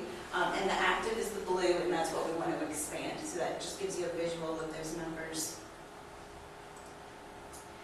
Future programming, we would try to get a balance of a little bit of everything to draw as many different types of people downtown as possible. Something for all ages, just everybody in the community, maybe outside the community as well. We want to try to, offer something for everybody that gives them a reason to come downtown. Maybe people that aren't currently making it downtown don't know what's down here, don't know what's to offer. So we just want to really have a draw that kind of reaches everybody and can get everybody interested in coming downtown. So now we'll kind of walk through the spaces, and really we put these pictures together to give you an idea of what these spaces would look like in use. So this is the first floor, and obviously the Paramount stage would be similar in nature to what it is now. It would just be more ticketed, more active nights than currently. This would be the first floor of the expansion. We envision many, many different types of events here, but it could be the concession stand and restroom area, of course, for the theater patrons, but it can also be used in a variety of ways, maybe like a coffee house or a bar lounge type vibe. We could have concessions there and a bar there. We could have art displayed. We could have stand-up comedians. We can have open mic nights. We could do stand-up comedy. I said that, didn't I? Rotating art displays, art showings, receptions, authors, speakers, meet and greet events, lots of windows, as she mentioned earlier, so people can see the activity and be drawn in. Maybe they smell the popcorn from the concession stand of the theater and want to come in. But a place that looks open and inviting to encourage people to come in. The second floor. This is the multi-purpose space. It could be used for a variety of things. And again, all of these spaces would be available for rental by the public, so it could be any personal event as well. But We envision the space as an option for community theater rehearsal. So community theater, the way it is now, they on average book between 10 and 14 nights in the Paramount, and that takes up the entire theater. So they're using the stage for rehearsal, but they don't necessarily need all 14 of those nights to take up the theater that we could be using for other things. So we tried to create a space that was larger than the actual stage, so that they can do their rehearsals here and have room around the edges to move around. And hopefully that'll free up some of the nights in the theater so that we can use that for active programming. Also in this, we can see adult dance classes, black box theater, indoor vendor markets, art classes, fundraising events like a casino nights, programming through recreation and parks, babysitting nights, which I'm a fan of, rented by the community members. It could be for business meetings, book clubs, family gatherings, just really a true open concept for multi-purpose events. And then we've got the Rooftop Expansion. As of right now, this would be the only one that is in the county, and that's exciting. The only one that's open to the public in the county. We envision open-air bar, small place that could be served by caterers and from the local caterers, local restaurants, working with local bars. We don't want to be seen as a threat to the local businesses. We want to help them. We're going to help them by bringing the people into downtown, but also work to partner with them to provide the food and beverage in this space throughout the entire space. We would also see if we could work out a way that you could order food and maybe have it delivered there, or you could bring your takeout up to the roof and have it and enjoy the fresh air. So we're trying to really use all of this space to help the businesses downtown. So this could be rented by anybody as well, and you see it looks like a wedding reception there now, but we can envision like outdoor movie nights, bands up there, trivia, any of the programming you see around town that can be done outside. We can get large heaters that can extend our usage, start maybe a little earlier in the spring and go a little more into the fall, obviously weather dependent. So it's not a full year thing, but we can do it most of the year. We can do weddings, receptions, corporate events, rooftop yoga. I have unprogrammed open time so that people in the community would know that this space is open, and say on a regular schedule, we'd say every Friday or Saturday night, it's open to the public. People can come in and come downtown and know that they can have, enjoy their nice food or beverage out in the open air on a beautiful night. We want to really create that in their routine, so they're starting to get in the habit of being able to come downtown on a regular basis. It could be a gathering space for like book clubs, family or friends, a wedding reception, vendors and craft fairs. Really, the sky's the limit, anything that we want to do up there. And I think I already said this enough, but just to reiterate, we want to help the businesses downtown. We don't want to be seen as competition with that. So this is an example of what a fully activated weekend could look like. That would be with every space having something going on every day. If you look at the top category, it's the Paramount stage. So say maybe Friday night it had a comedy show. On Saturday night maybe it has the ABC Bank presents a great band. So this opens up lots of opportunity for sponsorships and advertising as well. So I wanted to kind of present that as well. And maybe on Sunday they have a matinee movie. You go down to the next line on the first floor, it could be open with concessions, and maybe they have an art exhibition on Friday. On Saturday maybe it's an open mic night with concessions. Sunday it's just open for the public to come in. Moving on to the second floor, maybe there's a theater rehearsal on Friday night. Saturday night maybe you come for your sangria and your flamenco dance lessons. Or whatever activity. Sunday night, maybe it's a parents' night out with child care, maybe planned through the recreation department so parents can drop their children off and hopefully go dine downtown or shop downtown.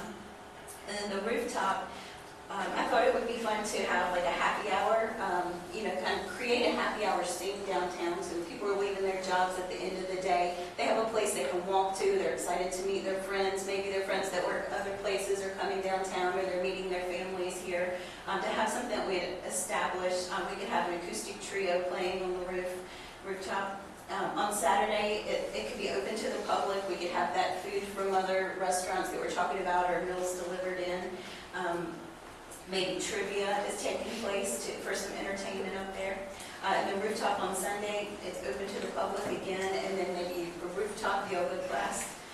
So really we can provide a lot of variety in these spaces, and hopefully even in this type of thing, a little bit of something that's going to catch your eye to bring you downtown this weekend. And I think Peter had presented a little bit about the impact, was going to present about the economic impacts, but I can kind of I'll try to channel Peter. I'm going to let her do that. So he had reached out to Elon University to have them do an economic impact study. And so they came back with some data. We didn't have enough data to drill it specifically down to downtown, but looking at Burlington in general. And so I think the tourism data shows that an individual is typically spending about $64 on a visit. And when we look at the theater, so that's about 36 on food, 17 on transportation, and 12 on retail. That's going to happen in Burlington. So they put just some estimates together, some projections for us. And really on the high end, it's like a $2 million impact is what they're proposing here. So they've kind of broken that down, and we can send that to council so that you can see that as well, but direct, indirect, and induced impact. So I felt like, as we as staff were discussing this presentation, that's the goal of this project, right, is to make impact. It's to entertain, but it's also to make economic impact in our community, in our downtown. So I felt like that was important to capture. So we'll send that on to council as well. Speaking of economic impact, as we've been talking about this, I'm sure we've been hearing you've been visiting with stakeholders that have businesses, restaurants downtown. What's their attitude towards it? Everybody is excited. I can tell you, they don't view it as competition. They see it as a way to bring more people downtown. I know that some that I've talked with are excited that there will be more dining options on the weekend because they're very full. And I think many are thinking the idea would be kind of, maybe you have a drink here, go to dinner here, or shop before you do that. And, just having more people downtown, it just kind of showcases downtown, gives people lots more to do. I haven't met with anybody that was not excited about hearing it. And when I run into them, they're like, any news? Any news? No more news yet. But we haven't shared a great detail about it, but just the ideas, kind of the concepts. One thing I did want to add is that Peter also mentioned that the downtowns usually lead with entertainment as a part of their revitalization. I thought that was really interesting. We are going through revitalization now, but it sounds like a good key to making that start is having something as active as this, drawing in the people, and then restaurants will follow, retail will follow, the other things will follow with that draw. And that came, I think, out of this study that he had as well. Let me just see if he had anything else. Okay.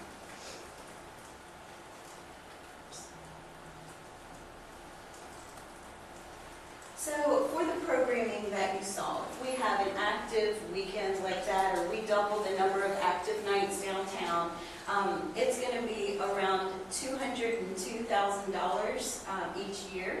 Right now, we're spending about $25,000 on that, and that is because the theater is currently operating under the direction from council from, I think, many years ago, that the idea is to give first precedence to the community theater and the nonprofit groups.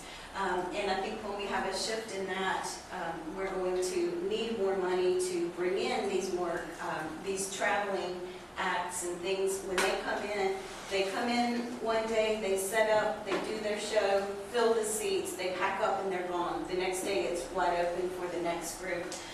So if we're paying somebody to be in there constantly, it's just going to take more money to make that happen. So there's a difference of about $177,000. And as I mentioned, that price tag really are going for 100 active nights to 200 active nights. and you're doubling your unique downtown visits from 20,000 to probably between 39 and 50,000. The direct revenue is generated, it'll be from rentals and the box office proceeds, and also a little bit from concessions. But the average the average cross NC is a 36% cost recovery of that programming budget. So you're not going to see all of that money come back through these channels, but where you're going to see it is in that economic impact, the indirect economic impact downtown, and possibly throughout the county. The indirect revenue, this is what I just said, indirect revenue is generated locally by theater-inspired economic activity.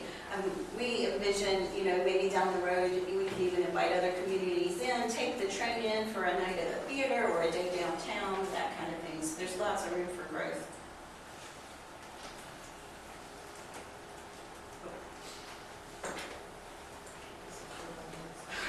Oh, it's just, Okay, so the expenditure budget, we're looking at currently $248,000. We're estimating about $531 for this type of programming. So that's a difference of $283, and that is added programming of that $177,000 plus scaling operations like maintenance, staff, utilities, just for simply doubling the space. The revenue budget currently is about $142,000, and we're estimating $225,000.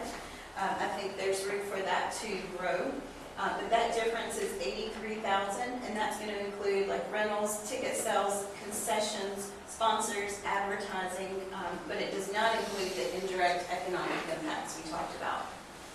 The estimated net impact, expenditures minus the revenue increases, that net impact is going to be around $200,000. We're looking at to fill the seats, 200 nights a year.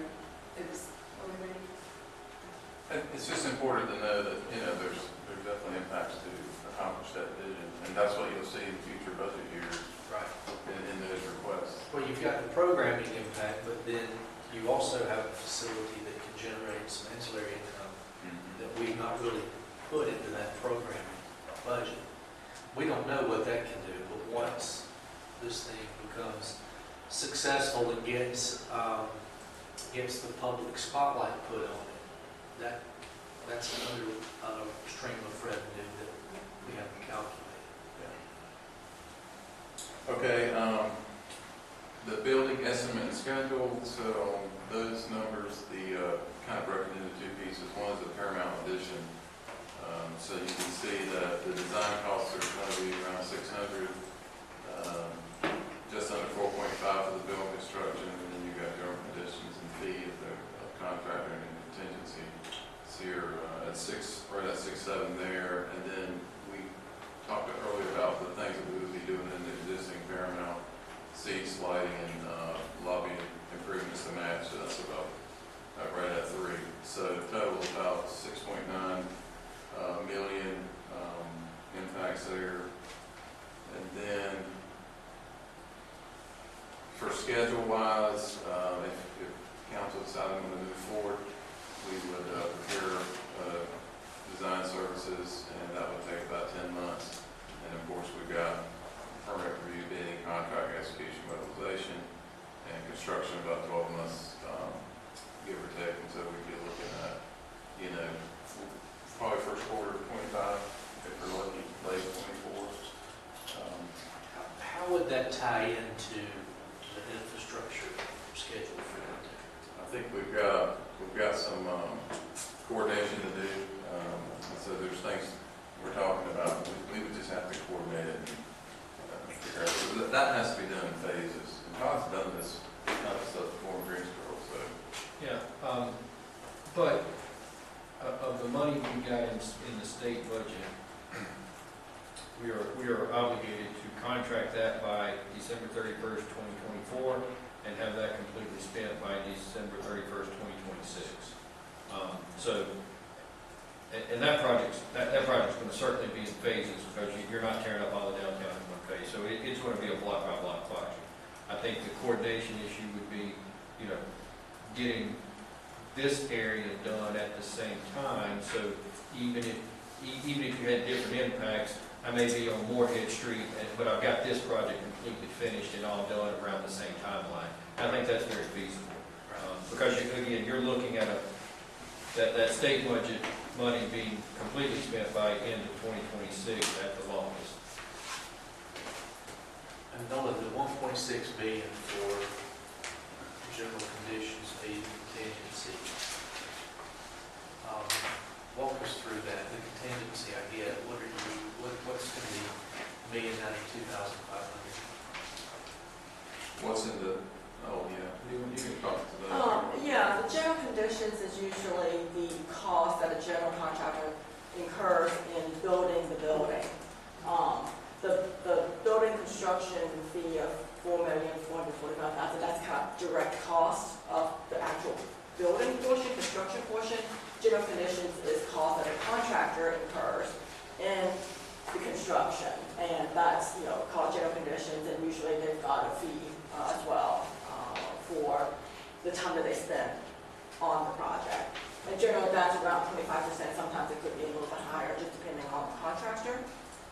But that's a very typical kind of breakdown of construction costs. So that's our estimate. Obviously, we put this out for bid, and then we're Yes. subject to the market.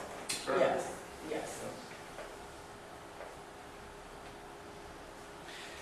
I think, obviously, this is the way to make it work financially, in terms of also changing your usage of the facility in terms of diversifying that.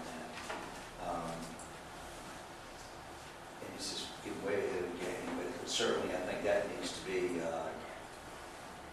we need to stick with that. Right. Because if not, there's going to be some changes that's going to have to take place in terms of programming that some people will not agree with. But to invest in this kind of project at this magnitude, it's almost essential that we go that route. And I believe it's important that the organization as a whole, be on board with that and know going forward in terms of future staffing, in terms of operations, that this is the objective. This is what we're trying to get done, and it's done in an orderly manner to make that work. Well, we're talking truly a catalyst project to really tie in with all the other things that are really sort of bursting in downtown. And certainly we've got these infrastructure improvements, and there's going to be some streetscaping that goes on top of that. This is transformational. Yeah, all that together. It's transformational, and that's why I was interested in what those stakeholders downtown feel about this, because to me, it's a game changer for those that have existing businesses and those that have real estate that they wish somebody would occupy. Because now all of a sudden there's a regional draw, and entertainment is the beginning of all draws, I can tell you. And with the pending development there on East Davis now, with the transition apartments on the web, that's a 15-minute walk or a 3-minute drive to get to the downtown. So, it has some real options here. Yeah, so our next steps are just how do we want to proceed?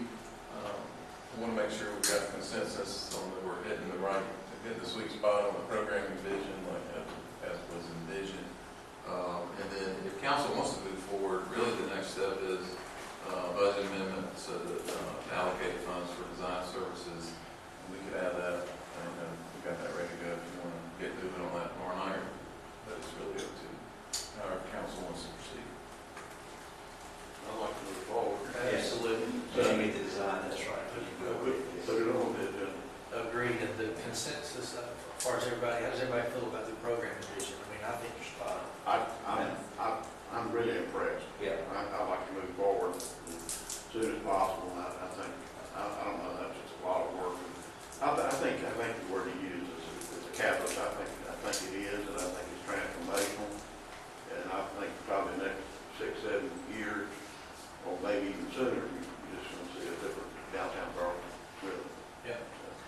had a gentleman, Bob, appreciate this, stopped me about 2 weeks ago, an elderly gentleman, in the early 90s. He was talking about this. And Bob, who remember this, he referenced all the theaters downtown when it used to be in terms of the entertainment venue. Yeah, Fred? Yeah, well, there's 4 of them. There's Carolina State, Town, and Paramount. Yeah, 4 active theaters going downtown. No, I didn't remember that. yeah, there's 4. See, Carolina around, really pretty close to where it was. See, the depot and over down on Will, you had State, then back up, you had Town Theater where the old fire department was at one time. So. But his point was that there was entertainment venues downtown. And that was it's interesting to see compared this to this. It's pretty cool to hear about it. Yep. Okay, so I think you got your, Thank you, staff. Fred, I was getting nervous when it was 4 of you, but pretty big project. Thank you all. We don't need an MOU on this thing. We don't. We can get some more questions. Okay, our next item E is Recreation Park project updates. We've got the entertainment venue at Burlington Athletic Stadium. We've got the synthetic soccer fields, pickleball that we've talked about, tennis courts, 18 North Park, Fairchild gyms. So, Nolan, are you going to tell me? There's Tony. Yeah. Take this. So, what we're going to cover is doing a quick follow-up from our work session a month ago where council gave us some direction. And those are the things you just mentioned, the things we're going to cover tonight. So the first one, entertainment venue at Burlington Athletic Stadium. At the last work session, council gave us direction to proceed with design build project delivery to help meet that goal of completion by the start of the season. That would be the goal. It's an aggressive goal, but that would be the goal. Project budget, what we understood was $1.95 million, and that was all costs included, as we understood it. So what we've been doing is we have been developing RFQ, which we have released.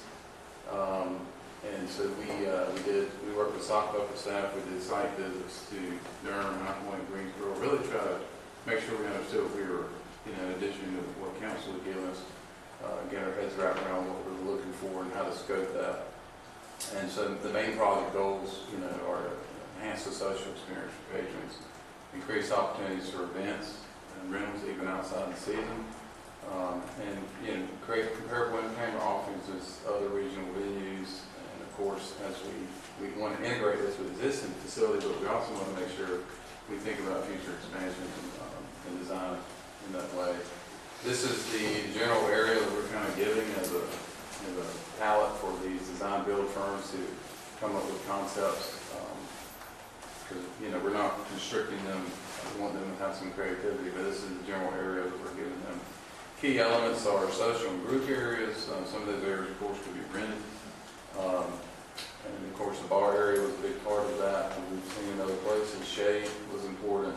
Kitchen facilities, restrooms, and also the space is very functional for staff, especially just getting food and things of that nature around the area.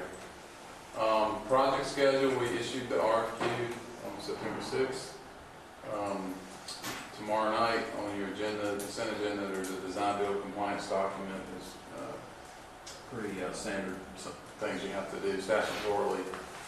Cities need to state why they're going to use design build process. So we did that with North Park Pool, and that'll be on the agenda tomorrow night. The submittals are due October 3rd. We would make a firm selection, start negotiations, and generate a contract. We would do all that in October, and then October, November, we're trying to move quickly. We would come back to council with a contract and budget amendment recommendation for you guys. And hopefully we will begin design in November with that goal of trying to finish by the start of the season, which again, it is aggressive, but that will be our goal. Can we take that schedule and get it done with it? Yeah. He's going in the call, you're going into, yeah. So we just want to make sure we're hitting the right mark again. I wanted to confirm the 1.9 because that would include the design costs and continues to, you know, what you can get done for that. We're all in there, they're just gonna work backwards on what they Yeah, produce. to get as much as we can for less.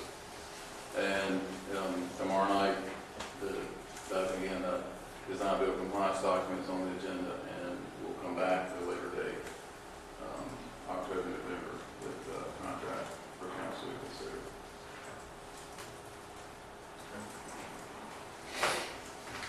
That's it on that one. Synthetic fields, pickleball courts, tennis court covers. What we heard at the work session was proceed with procuring design work so we can bid, and some of these things will be alternate bids. And so we went ahead and worked with Barry Dunn, who council at the last meeting approved a contract with Barry Dunn to do the Recreation Parks Master Plan. So, you know, we basically worked with them to create an addendum to do this design work. It allows us to move more quickly on it, doing it that way. Their work is pretty exhaustive overall. It's cradle to grave due diligence concepts, construction documents and estimates, permitting, bidding, construction administration, project closeout. So when you see, you know, our costs, some of those, is because we're going through the whole process with it, you know. So scope of work for synthetic soccer fields at Springwood Park. When we talked to council in August, we used the $1.3 million for construction, and it was our understanding to proceed with getting that design work for 2 fields. It is most logical, as we looked at this, to go ahead and design it for a full playing area at Springwood. That's 3 fields. We probably need to design it for 3, even if you only need 2. We'll have bid options that you can decide how many fields you want to do, but you want to design it for the whole thing. And that helps you with future expansion. So that design work is $280,000. Again, that's fairly great even through construction. Pickleball courts at City Park. No, but back to that. You said 3 fields. Yeah. You're talking about the 2 upper. It's one plateau. You know, there's 3 plateaus out there. One small up next to the concession building for younger kids. Then we got 2 plateaus that are about the same size. It'd be the middle plateau. Middle plateau. Yeah. Well, yeah, and as part of the design work will be to figure out, do we do this one or this one? There's a lot of logical, reasoning here to do it here because you're right next to the bathroom and things of that nature. But you also got to consider stormwater and things of that nature. So there's things to be considered. We'll be looking at it in both spaces. Jump back over here.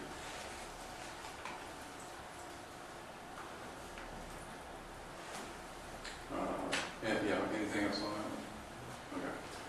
For the pickleball courts at City Park, it was difficult to estimate costs. I think Mr. Cheek was doing the best he could. We used a range of $350 to $500 for just for pickleball courts, and then our understanding was to proceed with design work for that's scalable for 4 to 8 courts. So we've got some bid alternates so the council can make those decisions later how many courts they want to do. But also we understood that we needed to have a covered spectator area, and also that we want to have some bid alternates for court shade structures. So 4 or 8, depending on how many courts you did. Also, we're looking at a prefab restroom building and lighting, and of course those elements would all add to the cost of $350 to $500. But design work for all that is $170 to $180 to get all that design ready to bid, so the council can have some bids to consider. We also looked at North Park and Fairchild, and as you recall, council told us to do AC in both of those gyms, so that will provide some additional opportunities for indoor pickleball over there as well. But we did go ahead while we were going through this process and procure design costs for 2 pickleball courts at either location to be determined later, and that would be $96,000. I'm just trying to give you a menu of options here. Anything on pickleball? Tennis court covers, we understood to proceed with design work to include shade structure over tennis courts. This would include prefab structure, kind of like what you see in the image up there on the top right. And it will be over one or two sets of courts. As you recall, Burlington Tennis Center has 4 sets of 3 courts. You know, each set has 3 courts in it. So we'd be looking at 1 or 2. So we would have that option, so you could decide if you want to cover 3 courts, 6 courts. I mean, you could do more if you wanted to. Is that, if you do that, is that covering the pedestrian area in the middle of those two? If you went the quadrants, is it front quadrants? I think it's possible if you did 6 courts, you could cover the pedestrian area, but we're also going to include a shade structure for the folks in the middle. Bleach areas. Okay, so technically then, you got a grade difference there from the middle, median down to the courts. So getting that structure up, you have to get it up pretty quickly to vertical. Yeah. Well, when we get into design, we'll figure out, you know, would you do it like a prefab structure, these 3 courts, separate shade structure in the middle and a prefab, maybe, or maybe it's just one like prefab, but we'll kind of dig into those details during design if council wants to move forward. And you got lights, so we can set it up. You got what? And you got lights. Yeah, lights would be part of the prefab structure. They would be integrated into the structure. Would you use the existing lights? No, you would need lights inside, so that would be part of the prefab structure, would be lighting, just like this. You can't see it with this picture on the top right, there's lighting inside. So, here's my question, if you take that structure down in the summer, would the courts be lit? I don't think this is the type of structure you're going to take down. No, So you keep it up? yeah. Yeah. And the lights are outside, would be outside the cover, so you'd have to have lights inside. Yeah, you just disable the outside lights. And design work on that, mainly because this prefab is, you know, a little less than some of the other things. So, schedule next steps. To do all these, they're looking at 6 to 7 months of design and bidding it out, and then we will come back to council to say, hey, here's the bids, here's the bid alternates, you know, what direction does council want to move on, and then if we move forward, construction would be about 3 to 4 months based on initial estimates, about very done. So just trying to get consensus for moving in the right direction. If we are, the next step would be to approve the addendum to the Rex Park Master Plan Agreement and a budget amendment for design services. We've got those ready. If you wanted to add them on more night, we could add them and get moving on these, but it's really however you want to. I was talking to a guy in Georgia yesterday, just beware that bubbles in summer. It's going to be really hot. And it wouldn't be completely closed. You'd have the sides open for air. Go the sides, trying to get the vents. Yeah, but it'd just be a cover, the sides would be open, so it'll be. So it would be like that public, that view you had right there. I think, you had coming in all the way. let me just blow this up so you can kind of, it's not the best picture, but you get a sense, like, this has the fencing still on the side, they just came in with, you know, columns, and then the ends are open, so, and then of course you got fans in here and lighting. This is kind of what we're thinking it would look like. Okay. You got some air circulation. Yeah, it won't be entirely. Yeah, that's right.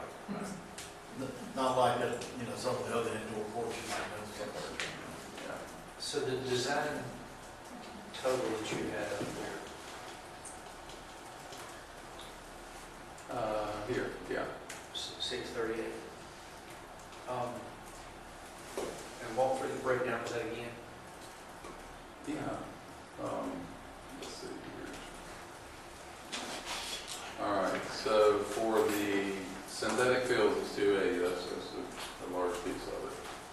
But again, you're designing, and that's, again, cradle to grave. That includes construction administration and closing out and as-built and all the way through. Let's see here. The pickleball courts was 171, 800. But remember, we've added restrooms,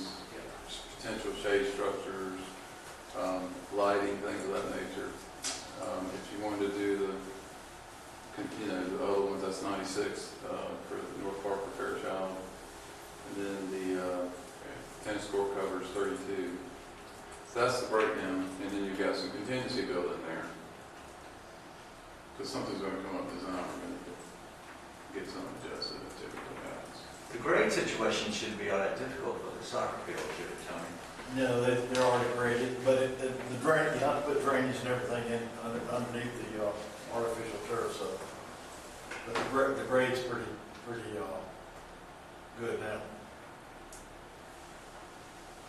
So that's that. The last thing was the AC at North Park and Fairchild, and we had estimated 610 to do both.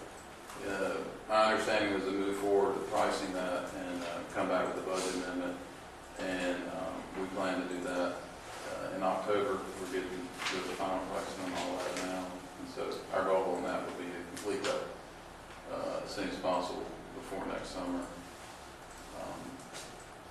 And that's kind of where we are. I think the big one there is if you want, with these, if you want to move forward, we would, that would be our recommendations. That do approve an addendum to the master plan agreement and budget amendment for design services.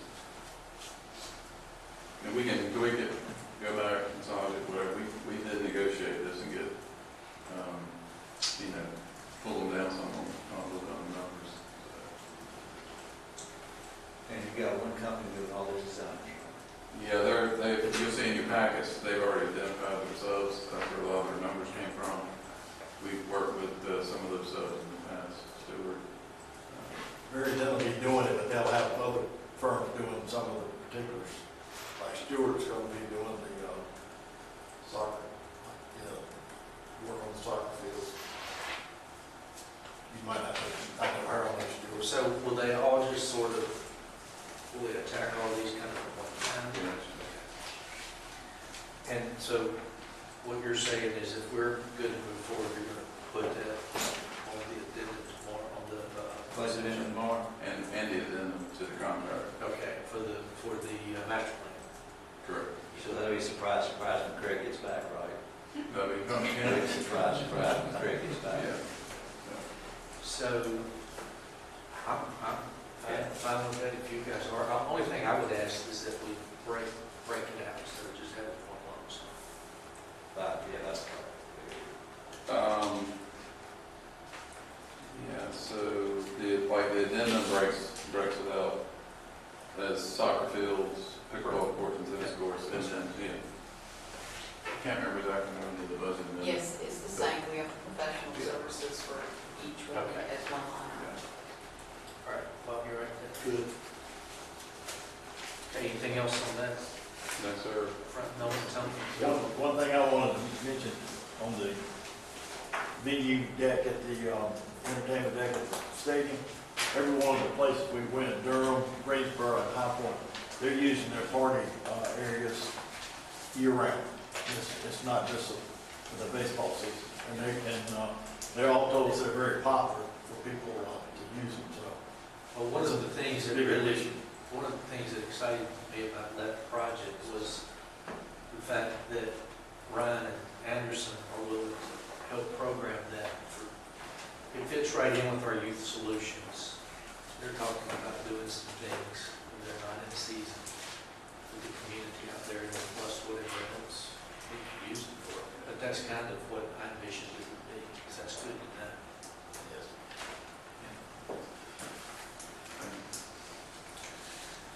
All right, so is that all on that one? All right. Next item F, is the proposed amendments to City of Burlington Code of Ordinances. I'll make it brief. Recognize that I provided these materials to you a couple of weeks back, and you've had a chance to look at them, and I appreciate your follow-up calls and all on this. I'm going to break them down into two different, just talk about decriminalization, and the second group of changes are what I'll call the fixes. Decriminalization was brought on by an action in the state legislature back in 2021. It was actually Session Law 2021-138, which served to decriminalize all the local, municipal, and county ordinances across the state of North Carolina. Prior to that, every city, like in Burlington, in a big way, if there was a violation of a municipal ordinance, you simply, it was a misdemeanor. You had the option of doing a misdemeanor. You had other options. You had injunction action. You had civil penalties action. But for the most part, the default was maybe to criminal prosecution. Bob and I were talking earlier, really what brought this on is it started a couple of years earlier. We knew something was going to happen when the state legislature asked every city to report to them every ordinance that you had that had criminal prosecution as an option. And so we did that, I think that was 2018 or 19. And as a result of that, I'm not sure whether or not it was that decriminalization movement or a combination of the development ordinance group, the 160D, where they moved all the development ordinances away from 160A. But set it up so that you no longer can have a blanket criminal remedy for a violation of a municipal ordinance. That doesn't mean you can't do it, but that just it can't be done by way of a blanket. And let me just give you a good example of this. In that particular statute, it was 168-175. It says under section B1, no ordinance of the following types may impose a criminal penalty. Any ordinance adopted under Article 19 of this chapter, planning and regulation of development. Number 2, any ordinance adopted regarding stream clearing. 3, regulating licensing businesses. 4, regulation of outdoor advertising and successor advertising. So you can see that the different groups waded in there, and the legislature responded and basically took away a great deal of the leverage that maybe cities had at that point in time to bring a criminal prosecution to get compliance with a municipal ordinance. Now, I have to say this, we really, Burlington, that wasn't our main focus. On everything we've ever done, I think our staff has always looked toward getting compliance as opposed to any sort of criminal penalty. So as the world turns, what it may have pulled away from you is that tool for maybe for that 1 or 2 individuals that you run across that did not want to try to work with you to comply with some sort of enforcement. We no longer necessarily have that, but it doesn't mean that you can't. And I will say this, looking around the room at all the different department heads, but this was a 6 to 8 month process here. You remember Ms. Booker, she was involved in helping us with it because she had compiled the original list of our ordinances that had criminal penalties available to them. And we sat down with everybody over the last 8 months and asked them to go back through their ordinances and look at the ones that had criminal penalties, and do you really need it? Or can you get that compliance that you're looking for by way of maybe a civil penalty or some sort of other injunctive action that we may have? And I think everybody responded and were very realistic about it. That there were certain things. Jay turns around and said, no, I can go with a civil penalty, but having that leverage there if need be for that individual that doesn't want to comply, would be available. So we have gone back in and put that in, and you can do that on a case-by-case basis as far as the ordinance is concerned, but you simply can't do it by way of a blanket. And that's what you have here attached here, and you've had a chance to review over the bit. And here's the book, so to speak, that goes, if you really want to get into all the details on it, we can do that, but I'm obviously not going to do that this evening. In addition to taking out the criminal penalties and then sticking it back in where you really felt it was needed, we also have gone through with an eye toward placing and making sure that the remedy of civil penalties is in place and available to us when we think that would be effective. as well as on all these things going into court to get some sort of injunctive action, if need be. All of which are maybe a little slower, but at the same time can be effective as long as you follow through with them. That's decriminalization. Okay? When we pulled all the department heads in, we also took the opportunity to turn around and ask them to go back. The new city code was effective October 1, 2018.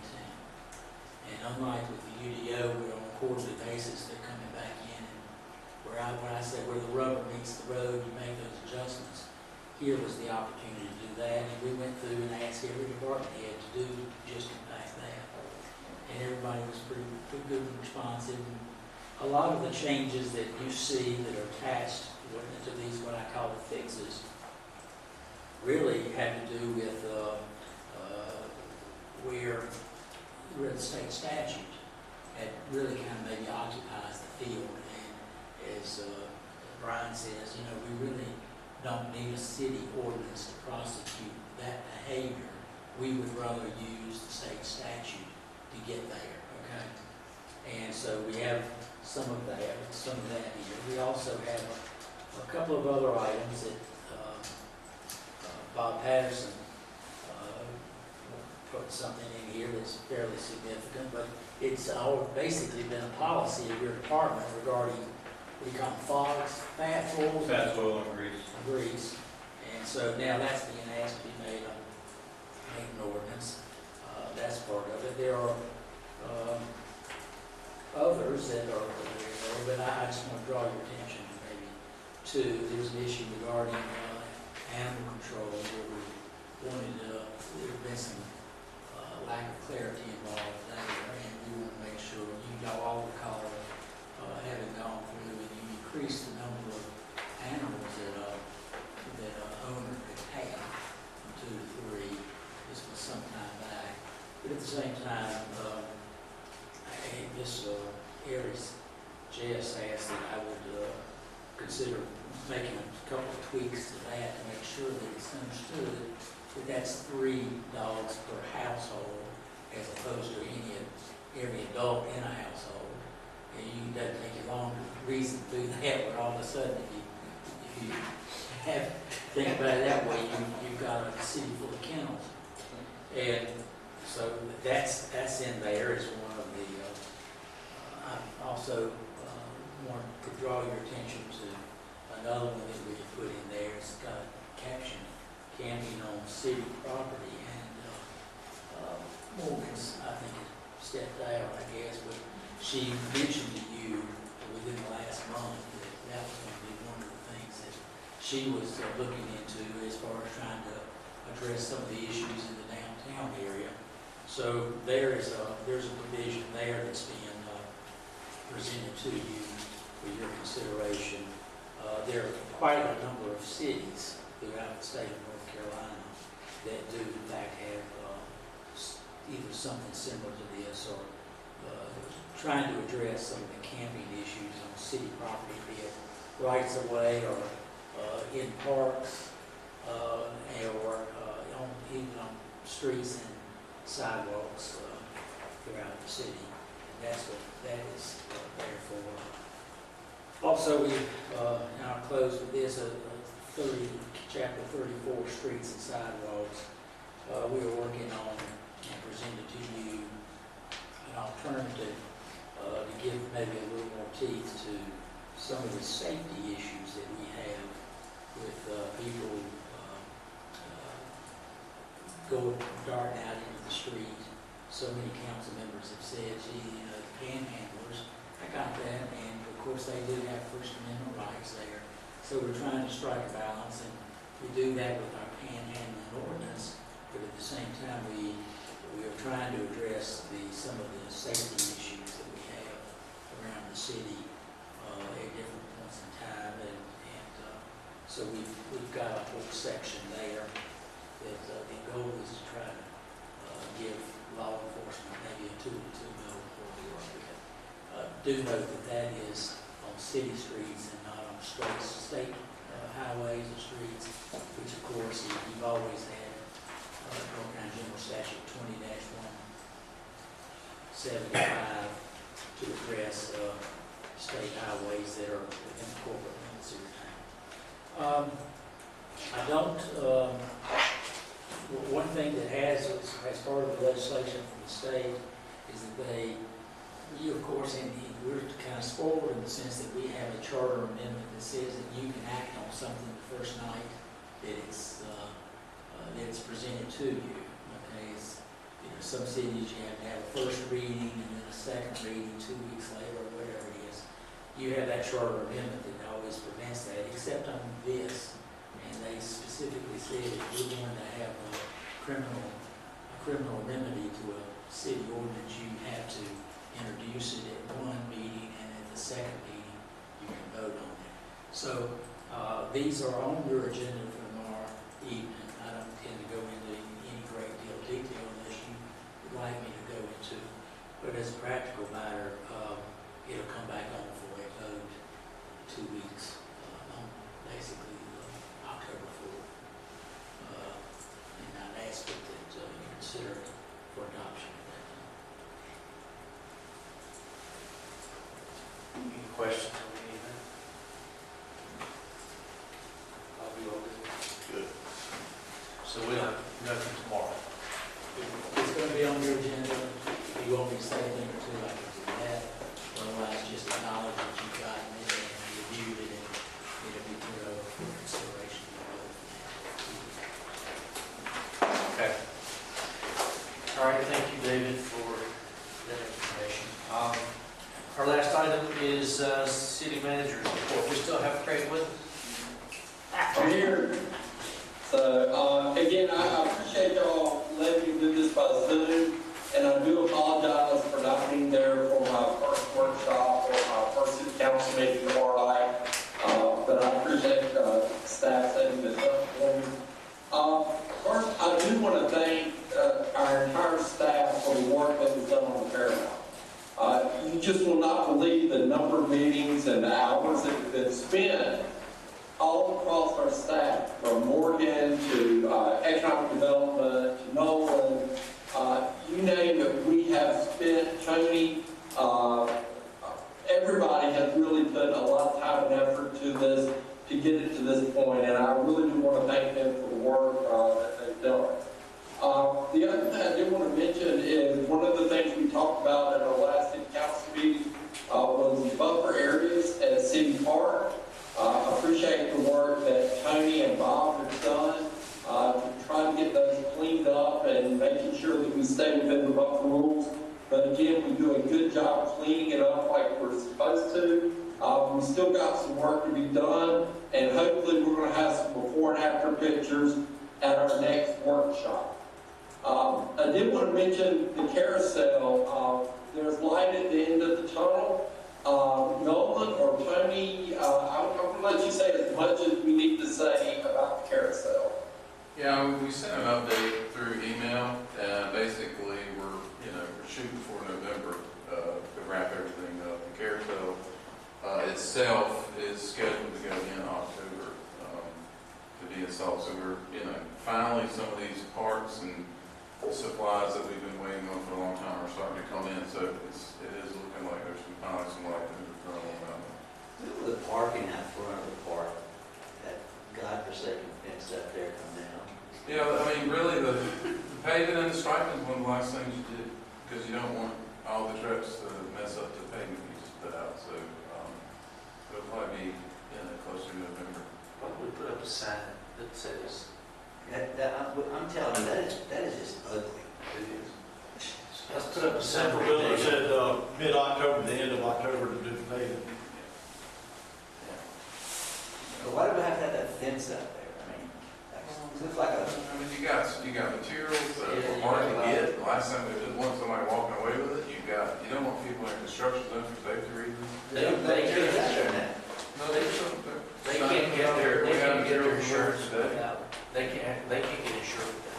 Yeah, I mean, they got enough people wandering through the site that kind of have to say, please. Yeah, it's just kind of needed. I did make a mistake one time of removing the fence that was a little unsightly in the project. And I was informed by the GC that, we don't have any insurance, so we can't walk back on it until we get it put back up. One of the things on the carousel, I'm happy to, I don't know how many, 8 different stones we tried to get, we finally got one.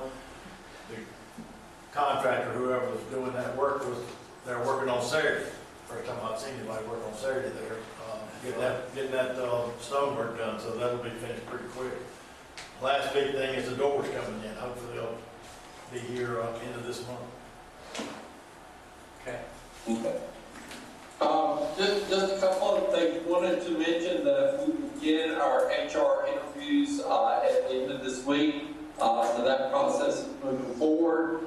And I do want to thank Chief Long for the work that he has done on Maple Avenue and the department. Really seeing some progress done with enforcement on Maple. Chief is going to be at our October workshop to kind of discuss things that are being done and some of the successes that we've had.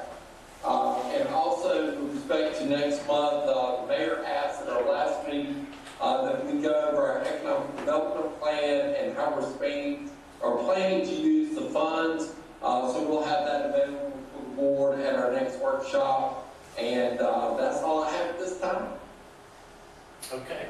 Any questions? Any questions for Craig? David, you all good? You want to tell us anything else about any ordinance or anything? No, I think I pretty well put it.